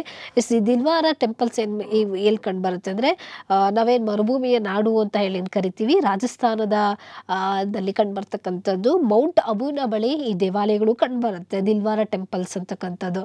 ಎಸ್, ಇದು ಅಂದರೆ ದಿಲ್ವಾರ ಟೆಂಪಲ್ಸ್ ಅಂದ ತಕ್ಷಣ ಜೈನರಿಗೆ ಪವಿತ್ರವಾದಂತಹ ಒಂದು ಸ್ಥಳ ಅಥವಾ ಯಾತ್ರಾ ಸ್ಥಳ ಅಂತ ಹೇಳಿ ನಾವು ಇದನ್ನ ಕರಿತೀವಿ. ಅಂದರೆ ವಿವಿಧ ತೀರ್ಥಂಕರಿಗೆ ಸಮರ್ಪಿತವಾದಂತಹ ಹಲವು ದೇವಾಲಯಗಳನ್ನ ಈ ದಿಲ್ವಾರ ಟೆಂಪಲ್ಸ್ ಅಲ್ಲಿ ನಾವು ನೋಡ್ತೀವಿ. ಅದರಲ್ಲೂ ಒಂದು ವೈಶಿಷ್ಟ್ಯತೆ ಈ ದೇವಾಲಯಗಳಲ್ಲಿ ಏನಪ್ಪಾ ಅಂತ ಹೇಳಿದ್ರೆ ಅಮೃತ ಶಿಲೆಯಿಂದ ಈ ದೇವಾಲಯಗಳನ್ನ ನಿರ್ಮಾಣ ಮಾಡಿರ್ತಕ್ಕಂಥದ್ದು ಈ ದಿಲ್ವಾರ ಟೆಂಪಲ್ನ ವೈಶಿಷ್ಟ್ಯತೆ ಆಗಿರುತ್ತೆ. ಎಸ್, ಹಾಗೆ ಈ ದೇವಾಲಯ ದಿಲ್ವಾರ ಟೆಂಪಲ್ಸ್ ಏನಿದಾವೆ ಸುಮಾರು 11ರಿಂದ 12ನೇ ಶತಮಾನದ ಅವಧಿಯಲ್ಲಿ ಇದನ್ನು ಗುಜರಾತಿನ ಚಾಲುಕ್ಯರು ನಿರ್ಮಾಣ ಮಾಡಿರುವಂಥದ್ದನ್ನು ನಾವು ಗಮನಿಸ್ತೀವಿ. ಎಸ್, ಗುಜರಾತಿನ ಚಾಲುಕ್ಯರು ದೇವಾಲಯಗಳನ್ನು ನಿರ್ಮಾಣ ಮಾಡಿದ್ರು. ಅದರಲ್ಲಿ ಮುಖ್ಯವಾಗಿ 5 ದೇವಾಲಯಗಳು ನಮಗೆ ಇದರಲ್ಲಿ ಕಂಡುಬರುತ್ತೆ. ಸೊ ಪ್ರತಿಯೊಂದು ದೇವಾಲಯಗಳು ಕೂಡ ತಮ್ಮದೇ ಆದ ವೈಶಿಷ್ಟ್ಯತೆಯನ್ನು ಅಳವಡಿಸ್ಕೊಂಡಿರುವಂಥದ್ದು ನೋಡ್ತೀವಿ. ಹಾಗಾದರೆ ಈ 5 ದೇವಾಲಯಗಳು ಹೆಂಗೆ ಕಂಡುಬರುತ್ತವೆ, ಜೈನ ತೀರ್ಥಂಕರರಿಗೆ ಸಮರ್ಪಿಸಲಾದಂಥ ದೇವಾಲಯಗಳು ಅದರಲ್ಲಿ ಯಾವ್ಯಾವುದು ಅಂತ ಹೇಳಿದ್ರೆ ವಿಮಲ್ ವಸಾಹಿ ದೇವಾಲಯ. ಎಸ್, ವಿಮಲ್ ವಸಾಹಿ ದೇವಾಲಯ ಅಂತಕ್ಕಂಥದ್ದು. ದ ನೆಕ್ಸ್ಟ್ ಒನ್ ಲೂನಾ ವಸಾಹಿ ದೇವಾಲಯ, ಹಾಗೆ ಪಿತಲಾರ್ ದೇವಾಲಯ ಅಂತಕ್ಕಂಥದ್ದು, ಪಾರ್ಶ್ವನಾಥ, ಮಹಾವೀರ್ ಸ್ವಾಮಿ ದೇವಾಲಯ ಅಂತ ಹೇಳಿ 5 ರೀತಿಯ ದೇವಾಲಯಗಳನ್ನು ನಾವು ಇಲ್ಲಿ ಗಮನಿಸಬಹುದಾಗಿದೆ. ಎಸ್, ಜೈನ ತೀರ್ಥಂಕರ ಅಂದರೆ ಸಮರ್ಪಿಸಿದಂಥ ದೇವಾಲಯ ಅಂತ ಹೇಳಿ. ಸೊ ಅದರಲ್ಲಿ yes, the first one Vimal Vasahi ದೇವಾಲಯ ಬರೋಣ. ಸೊ ಇದು ಅಮೃತ ಶಿಲೆಯಿಂದ ಕೆತ್ತಲ್ಪಟ್ಟಂತಹ ಒಂದು ದೇವಾಲಯ ಆಗಿರುತ್ತೆ. ಹಾಗೆ ಇದನ್ನು ಯಾರು ನಿರ್ಮಿಸಿದ್ರು ಅಂದರೆ 1021ರಲ್ಲಿ ಗುಜರಾತಿನ ಚಾಲುಕ್ಯ ಸೋಲಂಕಿಗಳ ರಾಜನಾದಂತಹ 1ನೇ ಭೀಮದೇವನ ಮಂತ್ರಿ ವಿಮಲ್ ಶಾ ಅಂತಕ್ಕಂಥವ್ರು ನಿರ್ಮಿಸ್ತಾನೆ. ಹಾಗಾಗಿ ಇದನ್ನು ವಿಮಲ್ ವಸಾಯಿ ದೇವಾಲಯ ಅಂತ ಹೇಳಿ ಕರೀತಾರೆ. ಅಂದರೆ ಚಾಲುಕ್ಯ ಸೋಲಂಕಿಗಳ ರಾಜನಾದಂಥ 1ನೇ ಭೀಮದೇವನ ಮಂತ್ರಿ ಅಂತ ವಿಮಲ್ ಶಾಹು ಅಂತ ಹೇಳಿ ನಿರ್ಮಾಣ ಮಾಡಿರ್ತಕ್ಕಂಥದ್ದು. ಹಾಗಾದರೆ ಈ ಟೆಂಪಲನ್ನು ಯಾರಿಗೆ ಡೆಡಿಕೇಟ್ ಮಾಡಲಾಗಿದೆ ಅಂತ ಹೇಳಿದ್ರೆ ಜೈನ ತೀರ್ಥಂಕರ ಅಂತ ಮೊದಲನೇ ತೀರ್ಥಂಕರ ಆದಿನಾಥ ಅಥವಾ ಋಷಭನಾಥ ಅಂತ ಏನು ಕರಿತೀವಿ ಆತನಿಗೆ ಸಮರ್ಪಣೆ ಮಾಡಲಾಗಿರುವಂಥ ದೇವಾಲಯ ವಿಮಲ್ ವಸಾಹಿ ದೇವಾಲಯ ಆಗಿರುತ್ತೆ. ಸೊ ಈ ದೇವಾಲಯವನ್ನು ನಿರ್ಮಾಣ ಮಾಡೋದಕ್ಕೆ ಸುಮಾರು 1200 ಜನ ವರ್ಕರ್ಸನ್ನು ಹಾಗೆ 1500 ಕುಶಲಕರ್ಮಿಗಳನ್ನು ತೆಗೆದುಕೊಂಡು ಸುಮಾರು 14 ವರ್ಷಗಳ ಕಾಲ ಈ ದೇವಾಲಯವನ್ನು ಅಂದರೆ ವಿಮಲ್ ವಸಾಹಿ ದೇವಾಲಯವನ್ನು ನಿರ್ಮಾಣ ಮಾಡಲಾಗಿದೆ ಅಂತಕ್ಕಂಥದ್ದು. ಅಷ್ಟು ಕುಸೂರಿ ಕೆತ್ತನ, ಅಷ್ಟು ಅತ್ಯದ್ಭುತವಾದ ದೇವಾಲಯ ಈ ವಿಮಲ್ ವಸಾಹಿ ದೇವಾಲಯ ಆಗಿರುತ್ತೆ. ಎಸ್, ದ ನೆಕ್ಸ್ಟ್ ಒನ್ ದೇವಾಲಯ ಲೂನಾ ವಸಾಹಿ ದೇವಾಲಯ ಅಂತ ಹೇಳಿ ಕರಿತೀವಿ. ಎಸ್, ಲೂನಾ ವಸಾಹಿ ಇದು 22ನೇ ಜೈನ ತೀರ್ಥಂಕರನಾದಂಥ ನೇಮಿನಾಥನಿಗೆ ಸಮರ್ಪಿಸಲಾದಂಥ ದೇವಾಲಯ ಆಗಿರುತ್ತೆ. 1830ರಲ್ಲಿ ವಘೇಲ ಆಡಳಿತಗಾರನಾದಂಥ ವಿರ್ಧವಲ್ ಅವನ ಮಂತ್ರಿಗಳಾದಂತಹ 2 ಸಹೋದರರು ಈ ದೇವಾಲಯವನ್ನು ನಿರ್ಮಾಣ ಮಾಡ್ತಾರೆ. ಯಾರ್ಯಾರು ಅಂದರೆ ವಾಸ್ತುಪಾಲ್ ಮತ್ತು ತೇಜ್ಪಾಲ್ ಅಂತಕ್ಕಂಥವರು ಈ ಲೂನಾ ವಸಾಹಿ ದೇವಾಲಯವನ್ನು ನಿರ್ಮಾಣ ಮಾಡಿದ್ರು. ಹಾಗಾದರೆ ಈ ಲೂನಾ ವಸಾಹಿ ದೇವಾಲಯ ಏನಂದ್ರೆ ಮುಖ್ಯ ಭಾಗಗಳನ್ನು ಏನು ಸಭಾಂಗಣ, ಈ ದೇವಾಲಯ ಯಾವ್ಯಾವ ಪಾರ್ಟ್ಸನ್ನು ಒಳಗೊಂಡಿದೆ ಅಂತ ಹೇಳಿದ್ರೆ ಸಭಾಂಗಣ ಇದೆ, ಅಂದರೆ ಪಿಲ್ಲರ್ ಹಾಲ್ ಅಂತ ಏನು ಕರಿತೀವಿ. ಹಾಗೆ ಗುದಮಂಟಪ ಗರ್ಭಗೃಹವನ್ನು ಒಳಗೊಂಡಿರ್ತಕ್ಕಂಥದ್ದು ನಮಗೆ ಕಂಡುಬರುತ್ತೆ. ಸುಮಾರು ಅಂದರೆ ಜೈನ ತೀರ್ಥಂಕರಿಗೆ ಸಮರ್ಪಣೆ ಮಾಡಲಾಗಿದ್ದು, ಜೊತೆಗೆ 360 ಜೈನ ಸನ್ಯಾಸಿಗಳ ಸಣ್ಣ ಆಕೃತಿಗಳನ್ನು ಅವರ ಮೂರ್ತಿಗಳನ್ನು ಈ ದೇವಾಲಯದಲ್ಲಿ ನಾವು ಗಮನಿಸಬಹುದಾಗಿದೆ. ಹಾಗೆ ದ ನೆಕ್ಸ್ಟ್ ಒನ್ ಮೂರನೇದು ಪಿತಲಾರ್ ದೇವಾಲಯ ಅಂತ ಹೇಳಿ. ಸೊ ಈ ದೇವಾಲಯವನ್ನ ಚೌಹಾನರ ದೊರೆಯಾದಂಥ ರಾಣಾ ಪ್ರತಾಪ್ ಸಿಂಗನ ಪ್ರಧಾನಮಂತ್ರಿಯಾದಂಥ ಭೀಮಶಾ ಅಂತಕ್ಕಂಥವನು ಈ ಪಿತಲಾರ್ ದೇವಾಲಯವನ್ನ ನಿರ್ಮಾಣ ಮಾಡ್ತಾನೆ. ಇದು ಜೈನ ತೀರ್ಥಂಕರನಾದಂತಹ ಋಷಭನಾಥನಿಗೆ ಈ ದೇವಾಲಯವನ್ನು ಡೆಡಿಕೇಟ್ ಮಾಡಿರ್ತಕ್ಕಂಥದ್ದನ್ನು ನಾವು ಗಮನಿಸ್ತೀವಿ. ಸೊ ಈ ದೇವಾಲಯ ಸಹ ಗರ್ಭಗೃಹ, ಗುದಮಂಟಪ, ನವಚೌಕಿ ಅಂತಕ್ಕಂತಹ ಭಾಗಗಳನ್ನು ಒಳಗೊಂಡಿರುವಂಥದ್ದು. ಸೊ ದ ನೆಕ್ಸ್ಟ್ ಒನ್ ಬರ್ತಕ್ಕಂಥದ್ದೇ ಪಾರ್ಶ್ವನಾಥ ದೇವಾಲಯ ಅಂತೇಳಿ. ಪಾರ್ಶ್ವನಾಥ ಅಂದಾಗ 23ನೇ ತೀರ್ಥಂಕರ. ಸೊ ಆತನಿಗೆ ಡೆಡಿಕೇಟ್ ಮಾಡಲಾಗಿರುವಂತಹ ದೇವಾಲಯ ಆಗಿರುತ್ತೆ. ಈ ದೇವಾಲಯವನ್ನು ಸಾಂಗ್ವಿ ಮಾಂಡಲಿಕ್ ಮತ್ತು ಆತನ ಕುಟುಂಬಸ್ಥರು ಸುಮಾರು 1458ರ ಅವಧಿಯಲ್ಲಿ 1458-59ರ ಅವಧಿಯಲ್ಲಿ ಈ ಪಾರ್ಶ್ವನಾಥ ದೇವಾಲಯವನ್ನು ನಿರ್ಮಾಣ ಮಾಡಿದ್ರು ಅಂತ ಹೇಳಿ. ಲಾಸ್ಟ್ ಒನ್ ಅಂದರೆ 5th ಒನ್ ದೇವಾಲಯ ಏನು ಕಂಡು ಬರುತ್ತೆ ನಮಗೆ, ಮಹಾವೀರ್ ಸ್ವಾಮಿ ದೇವಾಲಯ ಅಂತ ಹೇಳಿ. ಸೊ ಇದನ್ನು 1582ರಲ್ಲಿ 24ನೇ ತೀರ್ಥಂಕರನಾದಂಥ ಭಗವಾನ್ ಮಹಾವೀರ ಇರ್ತಾನೆ, ಆತನಿಗೆ ಡೆಡಿಕೇಟ್ ಮಾಡಲಾದಂಥ ದೇವಾಲಯ ಆಗಿರುತ್ತೆ. ಇದೊಂದು ಸಣ್ಣ ದೇವಾಲಯ ಆಗಿರುತ್ತೆ, ಮಹಾವೀರ್ ಸ್ವಾಮಿ ದೇವಾಲಯ. ಈ ರೀತಿ ನಮಗೆ ದಿಲ್ವಾರ ಟೆಂಪಲ್ಸ್ ಏನಿರ್ತವೆ ಈ ದೇವಾಲಯಗಳು ಕೂಡ ನಾಗರ ಶೈಲಿಗೆ ಸಂಬಂಧಪಟ್ಟಂಥ ದೇವಾಲಯಗಳಾಗಿರುತ್ತೆ. ಅಂದರೆ ನಾಗರ ಶೈಲಿಯಲ್ಲಿ ನಾವು 3 ಶೈಲಿಗಳನ್ನು ಗಮನಿಸಿದ್ವಿ. ಒಂದು ಖಜುರಾಹೋ, ಸೋಲಂಕಿ ಮತ್ತು ಒಡಿಶಾ ಸ್ಟೈಲ್ ಅಂತ ಹೇಳಿ 3 ಶೈಲಿಗಳನ್ನು ಗಮನಿಸಿದ್ವಿ. ಹಾಗೆ ನಾಗರ ಶೈಲಿಗೆ ಸಂಬಂಧಪಟ್ಟಂತೆ ದಿಲ್ವಾರ ಟೆಂಪಲ್ಸ್ ಅಂತ ಹೇಳಿ ಮೌಂಟ್ ಅಬುನಲ್ಲಿ ಕಂಡು ಬರುತ್ತೆ. ಇವನ್ನ ದಿಲ್ವಾರ ದೇವಾಲಯಗಳು ಅಂತಾನೆ ಹೇಳಿ ಕರೀತಾರೆ. ಸೊ ಇವು ಜೈನರಿಗೆ ಪವಿತ್ರವಾದಂಥ ಸ್ಥಳಗಳು ಅಂತ ಹೇಳಿ, ತೀರ್ಥಯಾತ್ರಾ ಸ್ಥಳಗಳು ಅಂತ ಹೇಳಿ ಗಮನಿಸಿದ್ವಿ. ಹಾಗೆ ಭಾರತದ ಪೂರ್ವ ಭಾಗದಲ್ಲಿ ಅಂದರೆ ಅಸ್ಸಾಂ ಮತ್ತು ಪಶ್ಚಿಮ ಬಂಗಾಳದಲ್ಲೂ ಕೂಡ ನಾಗರ ಶೈಲಿಗೆ ಸಂಬಂಧಪಟ್ಟಂಥ ದೇವಾಲಯಗಳು ಕಂಡು ಬರುತ್ತೆ. ಸೊ ಯಾವ್ಯಾವುದು ಅಂತ ಹೇಳಿದ್ರೆ ಶಿವಸಾಗರ್ ಸವದೋರ್ ಟೆಂಪಲ್ ಅಂತಕ್ಕಂಥದ್ದು ಇದು ಅಸ್ಸಾಂನಲ್ಲಿ ಕಂಡು ಬರುತ್ತೆ. ಸೊ ಇದು ಸಹ ನಾಗರ ಶೈಲಿಗೆ ಸಂಬಂಧಪಟ್ಟಂಥ ದೇವಾಲಯ. ಹಾಗೆ ಕಾಮಾಖ್ಯ ಟೆಂಪಲ್ ಅಂತ ಹೇಳಿ ಇದು ಕೂಡ ಅಸ್ಸಾಮಲ್ಲಿ ಕಂಡು ಬರ್ತಕ್ಕಂಥದ್ದು. ಇದು ನಾಗರ ಶೈಲಿಗೆ ಸಂಬಂಧಪಟ್ಟಿರತಕ್ಕಂತಹ ದೇವಾಲಯ ಆಗಿರುತ್ತೆ. ಈ ರೀತಿ ಹಾಗೆಯೇ ವೆಸ್ಟ್ ಬೆಂಗಾಲಲ್ಲೂ ಕೂಡ ನಮಗೆ ಟೆರಾಕೋಟಾ ಟೆಂಪಲ್ ವಿಷ್ಣುಪುರದಲ್ಲಿ ಕಂಡುಬರುತ್ತೆ. ಅದು ಕೂಡ ನಾಗರ ಶೈಲಿಗೆ ಸಂಬಂಧಪಟ್ಟಂಥ ದೇವಾಲಯ ಆಗಿರುತ್ತೆ. ಪಶ್ಚಿಮ ಬಂಗಾಳದಲ್ಲಿ ಕಂಡುಬರುತ್ತೆ. ಈ ರೀತಿ ನಾಗರ ಶೈಲಿಯ ದೇವಾಲಯಗಳನ್ನು ಪೂರ್ವ ಭಾಗ ಹಾಗೆ ಏನು ಭಾರತದ ಉತ್ತರ ಭಾಗದಲ್ಲಿ ಇಷ್ಟೂ ದೇವಾಲಯಗಳು ಇರ್ತಕ್ಕಂಥದ್ದು ನಾಗರ ಶೈಲಿಯ ವೈಶಿಷ್ಟ್ಯತೆ ಆಗಿರುತ್ತೆ. ಸ್ನೇಹಿತರೆ, ನಾವು ಇವತ್ತಿನ ಕ್ಲಾಸಲ್ಲಿ ಇಷ್ಟು ಡೀಟೇಲ್ ಆಗಿ ನಾಗರ ಶೈಲಿಯ ಬಗ್ಗೆ ಡೀಟೇಲ್ ಆಗಿ ತಿಳ್ಕೊಂಡ್ವಿ. ನೆಕ್ಸ್ಟ್ ಸೆಷನ್ ಬೇರೆ ಒಂದು ಟಾಪಿಕ್ ಬಗ್ಗೆ ನಾವು ಮತ್ತೊಂದು ಟಾಪಿಕ್ ಬಗ್ಗೆ ತಿಳ್ಕೊಳ್ಳೋಣ. ಇಲ್ಲಿಯವರೆಗೆ ನನ್ನ ಕ್ಲಾಸನ್ನು ಕೇಳೋದಕ್ಕೆ ನಿಮಗೆ ಧನ್ಯವಾದಗಳು. Okay, thank you.